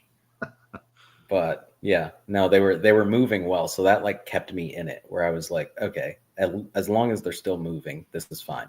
Yeah, that was originally you have this much time, and then I would go over to the blue platform, and then I have 2 people to talk to, and then I see what they got to do. Okay, you guys do this, and I come back over and I'm like, you dirty like everyone starts making moves. I'm like, all right, our time just got cut down. All right, but then we would get saved by like a 2-minute clock, and then I would just have you go like midway on a 2-minute clock. Yeah. That way, because I don't know where he's going to go next, and like, so it's like, just to play it safe, I just had you going. Yeah. And then luckily, I think before you took 112, we did have more, and it bottlenecked again. It's like, it's so tough. It's like being in traffic. Oh, we get to go. Nope. And then it stops again. Like, you get that glimpse of hope, and then everybody gets stuck again. So yeah, and it's funny. I told you this yesterday. A lot of your videos, it looks like I'm zooming in, and actually I might actually be zooming in, but also it's because I'm also walking towards you from the blue platform to get over there and get all your lifts. So that was and your 116 was pretty close, and boy, did I think we had that 118. The cleans were there. How did the cleans feel first? The 112 was probably my worst clean. I genuinely, I don't think it wasn't heavy enough to put me out, but I could feel my head start to like almost like tighten. But I mean, I feel like we'd been doing well enough in training, getting up to those higher numbers in the past few weeks, that I knew, like, all right, take your time on this jerk. Because I almost wanted to rush it, because I was like, oh, something's happening. But I took an extra second, and the jerk felt really easy still. The cleans after that felt easier, even though they were heavier. The 118 was the easiest clean out of the three, I would say. Yeah, and that. So now let's talk about the jerks. I thought we were going to connect with that 118 there. Like, there was like a moment where like you got deep, we were doing what we need to do. Where do you feel like you lost it? I think my right shoulder just went back further. So like I slowed down the dip, and it felt like it was with me. Mm-hmm. And I think where my left arm was perfect, like behind me to be stable. I think the right side was just a little bit further back. So the bar was too far behind me. But yeah, as I was sinking, I was like, I still have this. I think it was just that right side was a little bit too far back. Too far. Yeah. I just watched it now. Good controlled dip too. Yeah. It was one of those ones where like, all right, there's not going to be like a pause that we could get called for or anything. It wasn't super fast. It looked like deep, like, all right, he's loading things up, and then you went, and you're fast enough to take it down there and go deep, and then drive and still be able to get underneath it. Like, a lot of people need like a quick dip and drive, but you can get away with not having it. The 116, that didn't lay as smooth as a jerk. That was kind of like that one. Actually, if we're thinking about like rushing, that looked like a shallower and it launched forward a little bit type of a jerk. Right. That 118, actually no, you were getting deep on these cleans. So I think you heard it too.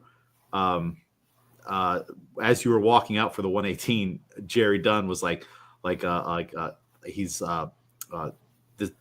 this weight might snap him like a twig. Like I guess like you were looking very slender. Mm-hmm.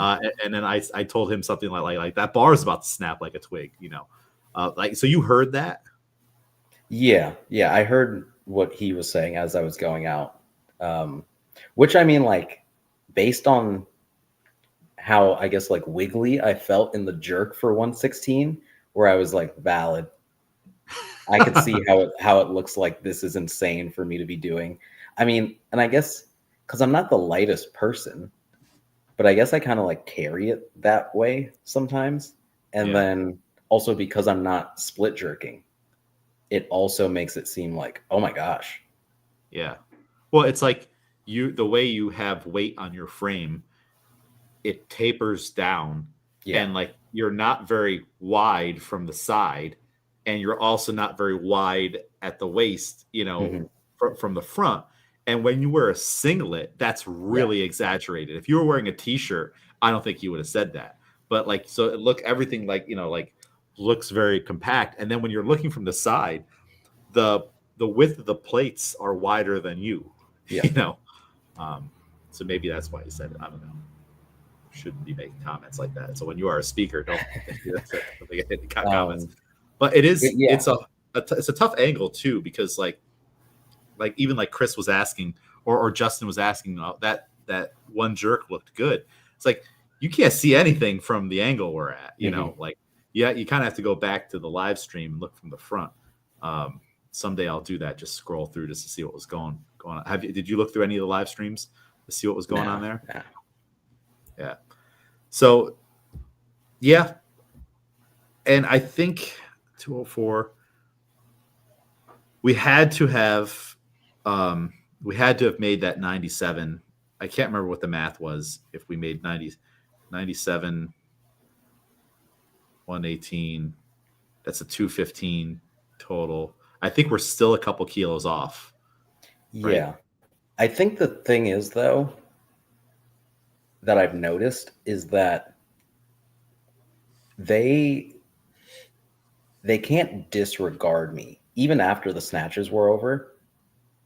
because yeah, like it seemed like they were still doing numbers based off of, like, it wasn't until the after I missed my second attempt that they were like, okay, we still have two in the bank. It still seems like, okay, anything could happen here, especially if you the cleans, especially if you like look at the cleans, you're like, I don't know, like he Yeah. might put something on. um so I do like the fact that it seems like I'm never fully out of it. Obviously it's like I need to have those good days in order for that to happen, but yeah. Well, yeah, and like look at the regional, you hit 95, 115, which were both lifetime and competition PRs, and that was a 210 kilo total. So let's say you connected with 97. I think that changes maybe their game plan a little bit and makes the Right. clean jerks more scary. And then if you hit 97 and 116, now you're at a 213. I can't remember what the winning total was. Yeah. Do you know off the top of your head? Nah. So, but let's say you hit 116. I do think if they are following that closely and you're connecting with those other lifts, you could go 120. You go 120. Like they really don't Yeah. know what to expect on the clean jerk. So that could also change what they're going for. And I Hmm. do know, I can't remember if it was the opener or the second attempt. It might have been the opener. I think he missed his opener. Yeah. Yeah, And I he think did. I was over by Alex and Schaff when that happened.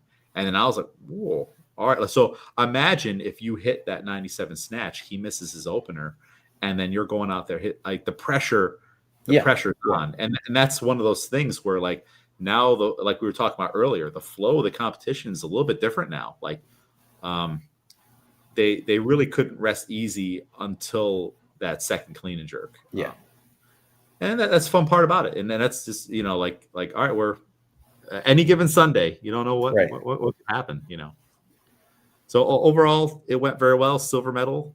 Um, and I think you as well closed the gap on this year from last year, um, versus Um, the total between the yeah, two of you. potentially. Um, Because I think the total gap was like 10 or 15 kilos mm, last year. Um, and then this year, because I think you totaled 200 last year, and he might have totaled like 210 or 215 or something. yes. Yeah. And I don't remember what No, the total I was. think it was 198 last year, because I think I only clean and jerked 108. Oh, okay. So, all right, yeah. So I think we've closed the gap again, and it's another one of those things where it's like very achievable. High threat. You Yeah. and Haley are high threats. So it's like you start checking off those makes, and it's not only doing you favors in the regard of Of course, you have to do less work later on when you're trying to go for the win, but also you're gonna affect the decisions that Right. your Yeah. competitors make and their coaches make. So that's what makes you guys dangerous, in that regard. And then we have Alex. For Alex, this was tough. If you look at his first video, when he's going out for his opener, I'm over down by you. Like, so for the snatch, you guys are called at the exact freaking time, you Yeah. know. And so like I'm over there by you. He makes his opener, and then he's going off, and your thing had already changed. So it's like the first thing I need to do is get to your card Yep. first.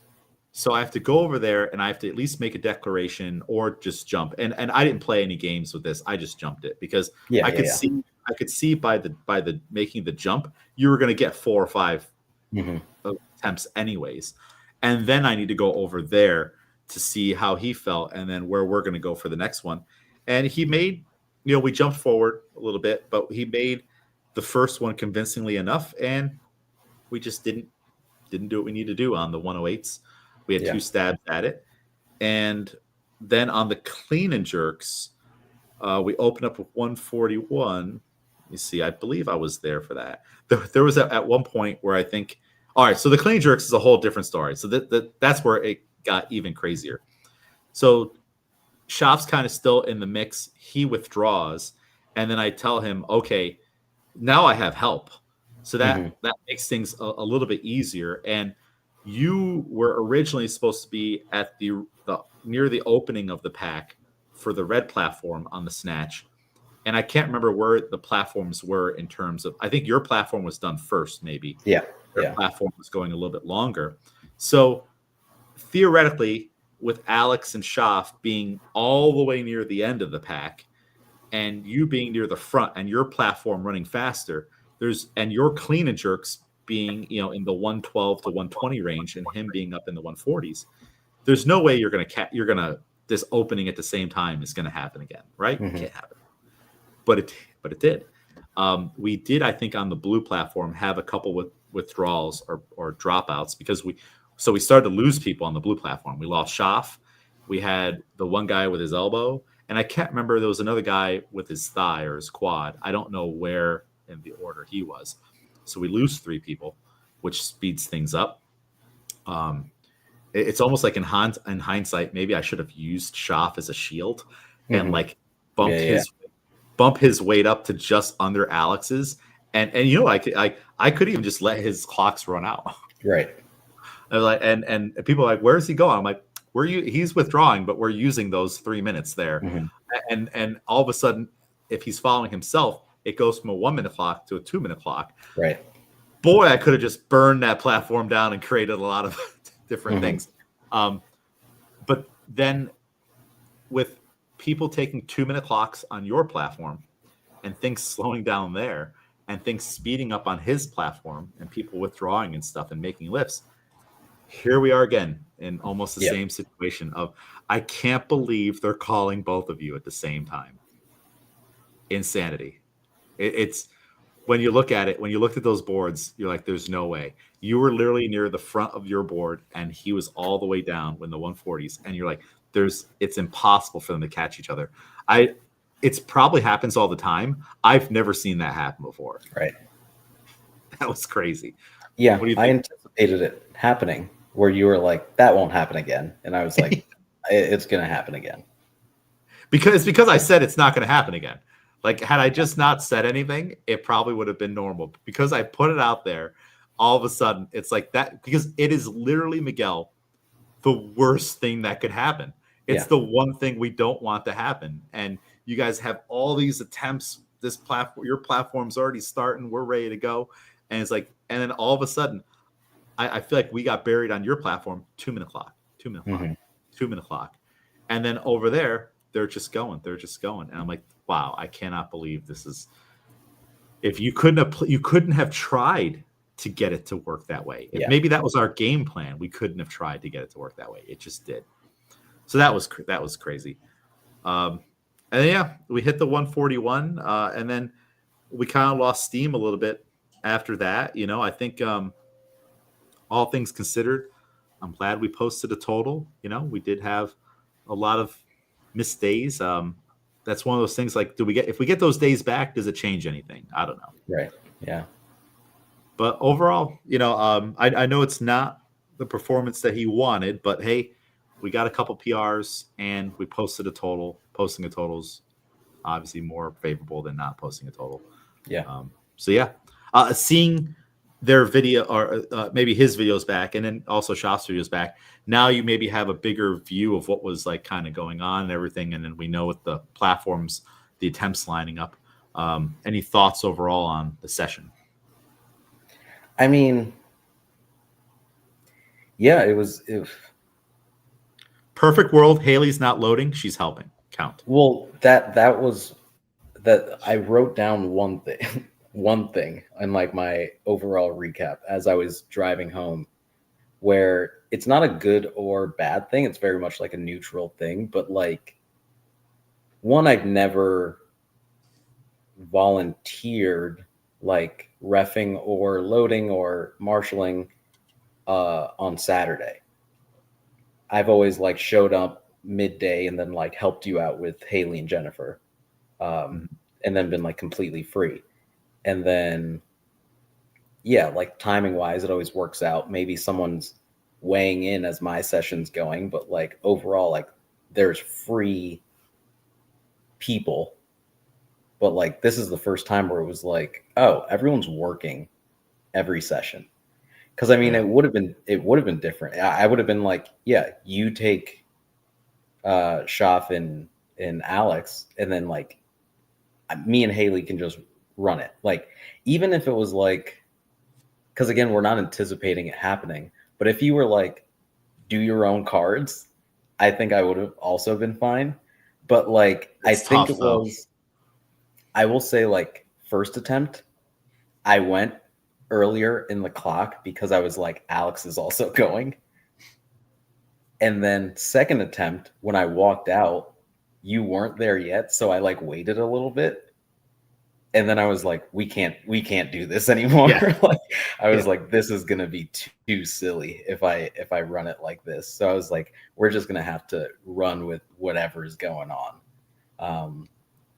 But yeah, I mean it worked out in ways of like we couldn't play around with like, all right, my name's getting called. Oh, but we're bumping up a kilo. Like I had to listen and actually go like, oh yeah, that's my name. I'm going out right now. That is the attempt. So Yep. at least that made it like clearer. But I was thinking of like, what if I just started changing stuff on my cards while you weren't there because you wouldn't know. But yeah, I mean, it was interesting, and I mentioned it to you yesterday too, where it just felt like a more based on familiarity and just years of doing this. Like I felt more like Miguel Porter, New York WSO than like Miguel Porter Team ACBC. And like again, not like in a very neutral way of like, yeah, everyone's out here. Like we're all a part of like a bigger thing. So even though like in the back I didn't have like the team like loading for me or like whatever, it was like, oh yeah, but like all of us back here and even like the refs out there, the people loading, the speakers, the people in the crowd, like I know all these people. So it's like it's Yeah. fine anyway. It did like throw off the like familiarity of like, okay, usually we go out and we do this. All right, the second snatch attempt, I had to like throw my headphones on the ground and just like walk out, and I was like, that's different. It'd be funny if you took them off and held your hands like this and started walking towards Jerry. I So almost it's like, thought, yeah, yeah, but oh, well, it's yeah, like I mean, and it's like we both noticed, like it was happening left and right. yeah, Like so many athletes would wander out and be like, look around, and their coach wouldn't be there because yeah, their coach was on the other side in the back corner for that warm up, and things like that. And that's as soon as you change it to a multi-platform meet, it's hard. And it's hard for smaller teams too, where it's like everybody's already tied up. Right. And it's also hard if you're running the event and you're like, I need bodies in that chair to even Yeah. run the Yeah. event, you know. So it's like, all right, it'd be great if we have Haley here helping with that, but also we may not have a body to even function the meet for our Yeah. lifters to be able to lift if Haley's not in that chair. So it's just one of those things, you know. Yeah. And I'll always choose. I mean, States has just gotten more and more efficient every year. Like, Yeah. I love the fact that we were able to end both days when we did. Oh God. Yeah. It was so much more manageable to be like, oh, all the women's sessions are done and the sun's still out. Yeah. We can do this and then we can do this and then we can do that. And then knowing of like the breakdown on Sunday too, being like, well, at least it's only like 3 o'clock right now. Like, it That could was be crazy. 2 hours, 4 hours later. Like, I'm fine. I'm fine with that. So yeah. With the Saturday session, like I think we were done like 4:30 to 5 or something like that. And then we were kind of floating around and like I was doing a little cleanup stuff and we were chatting. And then we're like, all right, everybody meet at 6 and then we'll go out to dinner and whatnot. And it's like, and being done so early on Sunday, you know, when the final, I finally put the lock on the storage unit at around 7:15 on Saturday. And then I went over to Wegmans, got some stuff, and then hit the road. But it's like we would be starting sessions on past years, or if this is the Arnold, we might still be going. And it's like it actually made it more enjoyable. Like sometimes at these events, like I'm having fun, but like the like other aspects of it like are not fun. It's not enjoyable. Yeah. It's like I'm not having a good time. Like because I know I have to be here until 10 o'clock at night breaking this stuff down and whatnot. But like that made it so much easier. It was Because I able to mean, enjoy it. performance wise, like, didn't love it. But if it was later in the day, I would have been pissed. So I'm like, genuinely after the session, it was like, all right, yeah, didn't go our way, but hey, we're Yeah. not going to get home at 1 a.m. That's great. Now everyone hung out afterwards. Like, I mean, not hung out, like we broke down everything, but Yeah. like we were able to like be around and like nobody was like visibly like upset or anything. Like, it was just like, yeah, that's kind of how it goes sometimes. And Yeah. I It's like think if the day it's was easier to roll longer, the punches. yeah, if the day was longer, we would have had some attitudes to deal with for sure.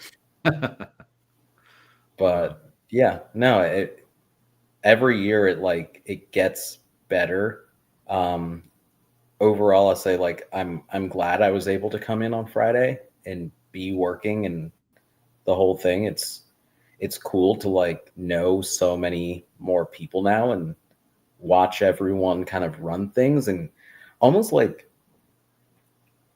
even the awards of Chris and Joey T getting their awards and like recognition and then almost seeing like, oh yeah, and then these will be the next generation of people getting those awards and then we can already see who's after that and just seeing like interest in it. And we talked about like youth and junior athletes as well too, where it's like, oh, this is really cool.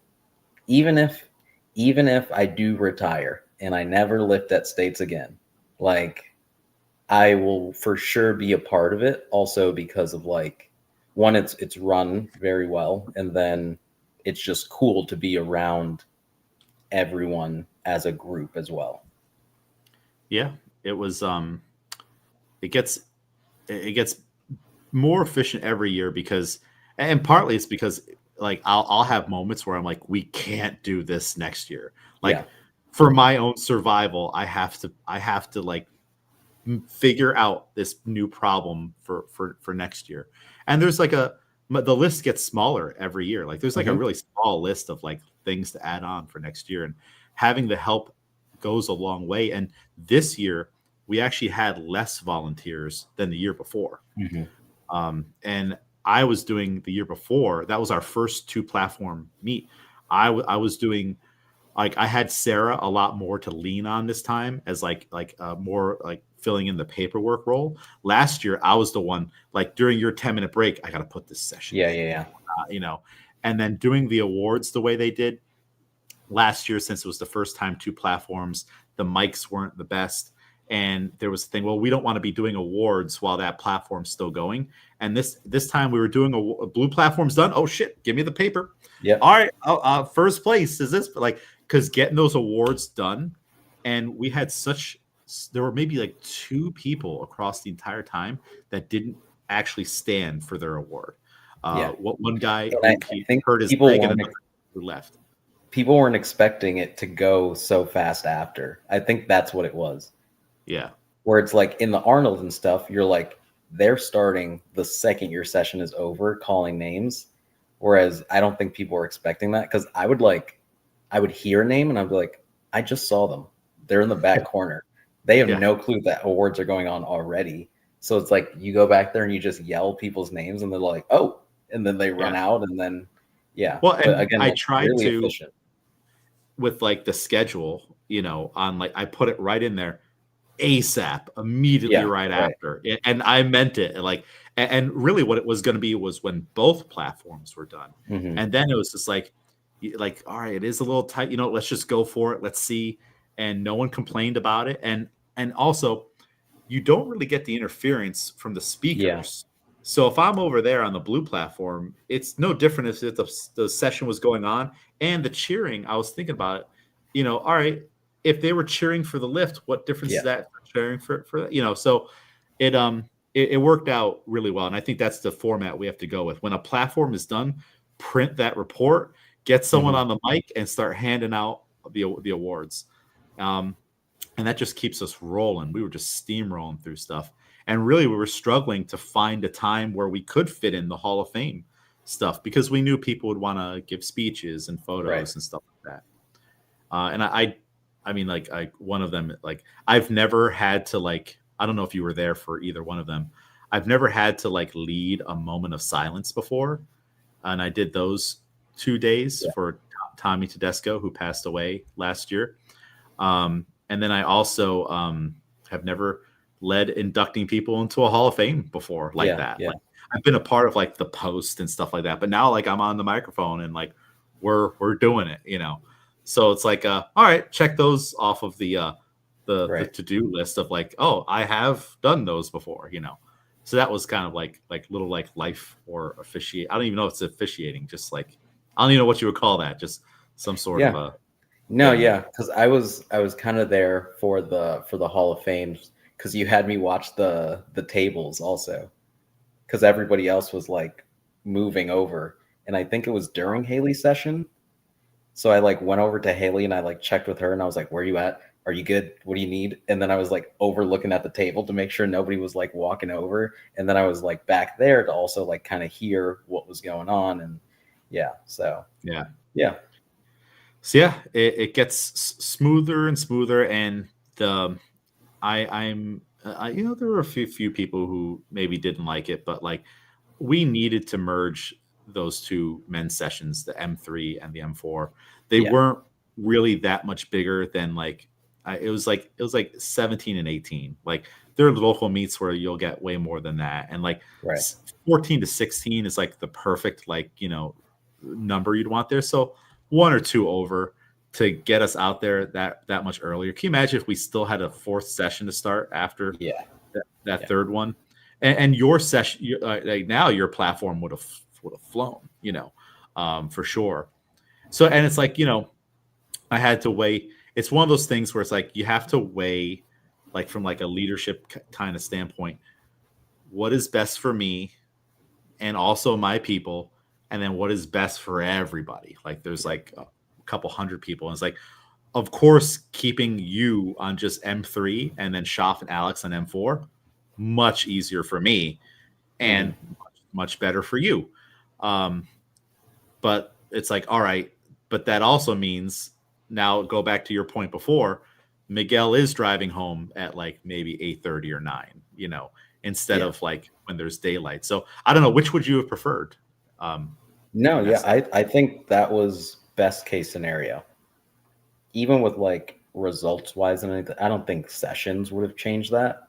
I think again, it probably would have been more annoying being separate, because it's the same thing with like that we talked about with like officiating and like, oh, if this didn't go this way, then we could have changed, but something would have changed and you still would have missed and you would have still been annoyed. And then you're like, and then there's another session. Yeah. And then like those withdrawals and bomb outs and stuff, like still, again, talking to a lot of the guys before, I think some of those would have happened anyway. Yeah. So it's like, yeah, different sessions now, but now it's like you had 2 different sessions where by the end of it, each platform had 6 people, but now they're still separated by 2 hours, but still these people withdraw, these people bomb out. So like, Yeah. what was the point anyway? Then at the end, we would have been like, yeah, at the end of it, we probably could have just combined those platforms. So Yeah, and yeah, because you don't know what's going to happen. Like we were really struggling. Like we had 8 people on your red platform for M3, like 7 on M4 for red, and then like everyone was migrating to the 110. Like we had the disappearing weight class of the 94 kilos, and then those big guys they do tend to like a couple days before or no show and whatnot. We actually had after all the withdrawals happened during the registration period and just before that, at the meet itself, we only had 1 person not show up to weigh in, which is pretty good, you know. And I think too, part of that goes into I'm trying to be very open and honest with everybody on like, look, if you know you're not going to come, just let us know so we can get this done in advance. Like if you no show to your weigh in, you're actually going to slow us down. Like, so if you know, and the last 2 years, I'll have people who text or call me, hey, Mr. McDermott, I'm very sorry. I can't come today. Thank you so much for telling me that. Cause like, but now they know I'm putting it out there. There are no secrets. Hey, everybody, we're hurting for help. All these things, you know, if you let people know, like they don't know unless you tell them, you know, they're just going to go on with what their thing is. So just letting people know little things like that has gone a long way. Just being transparent and communicating on what it is that we need, because we're trying to help you by running this thing. So you can help us this way, and we'll just tell you what our needs are, and then boom, it helps. So it was another good year. Very happy with it. Again, the list is short. The list is maybe actually not even that big. It's just I do think like it's like almost a situation where like I'm kicking myself. It's like maybe I should have asked Justin to drive up to be an extra body in the warm-up room or something like that, you know. Or you know, little things like hey, if you're not feeling well, tell me. Or maybe asking again if you say yes, I'm feeling good, like are you sure, you know, because these other like just little things like that on like, okay, do you want to continue, are you sure you even want to do this type of a thing, like things like that could like maybe help us like from a team standpoint on like let's decide kind of more in advance instead of in the moment, you know, type of a deal. Or like get that thing planned on like, oh, okay, oh, you're not doing anything that session, well, here's what I need you to do. I need you to keep an eye on this, you know, or you're just going to stand by that TV and count, you know, and then I'll deal with the other things. So just little things like that, I think we could tighten up for our team stuff. I did find out over the weekend that we actually have term limits.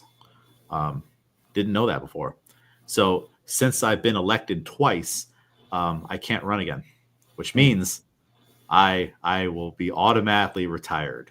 I have 2 states left, and then here are the keys, and good luck. Like now, that doesn't mean I won't help. And also, across this next year, for sure, and then into the 2027, I get to do another thing that like I've never had to do before, and that's plan for succession. And how does that work? And I'm like, wow, all right, I never thought I would have to do that in my life, you know, unless you like you have a son and a business and you're gonna Right. plan to like do that. But like I never thought after just watching the show, I never thought that I would have to do it. Like, how do I set up the next group of people coming in? Because we're gonna lose the majority of the board who have Yeah. all been there for two things. So now this next group coming in, they can't fail like that first year. Like, how do you go from like several years of smooth coasting to all of a sudden disaster? Yeah. You know, that would be disastrous for the organization. So I have to plan to like as much support as you'll want me and allow me to do, and also to give you all of the resources I have. The ultimate thing you can't do though is you can't teach caring and you Yeah. can't teach work ethic and you can't teach like, oh, it's 8:30 at night and I'd really like to go to my hotel room and eat something, but this has to be done. I'm going to delay that and I'm going to get this done. You can't teach that if they don't Yeah. have it already. You can only encourage it. So yeah, we'll see what happens in the long run, but I'll get to be a unless something happens and I withdraw myself earlier than that. 2027 will be my last states as like, all right, this is all my responsibility. How does that wood get back to the where it's going to go? Yeah.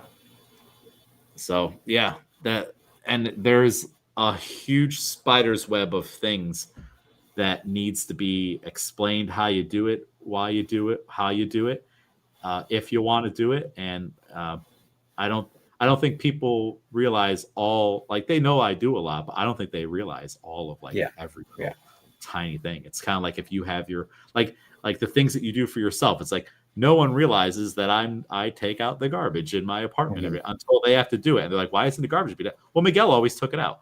And you're like, oh crap. All right, we have to find someone to do that, you know.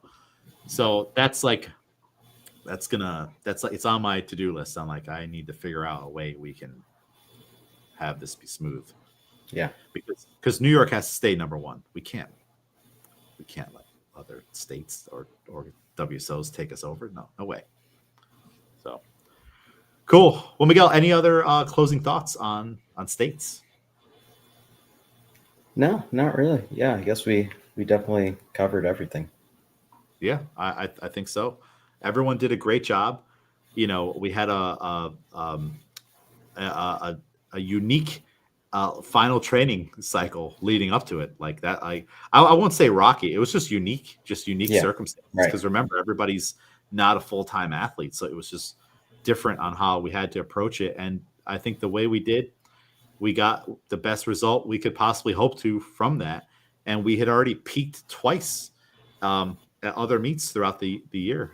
So trying to peak for a third one was definitely interesting too. And that almost calls into question on like, all right, do we peak for 3 or, you know, go all out on a second one in between, which I know we were trying things at that one, the July meet, but yeah, I think it's been a great year overall, and I'm pumped for the off season now, and we'll be doing a lot of cool and interesting things here to close out the year. So cool. Well, Miguel, where can people follow you? Couldn't Be Miguel on Instagram. Couldn't Be Miguel. Follow me, James A. McDermott. Follow Albany CrossFit Barbell Club, Albany CrossFit, New York Weightlifting, Adirondack Weightlifting, the Barbell Strikes Back. That's probably too many. That's just follow Miguel. Yeah, just follow Miguel and the Barbell Club page. That's good enough. It's good enough. All right. Later, Miguel. Yeah. End stream.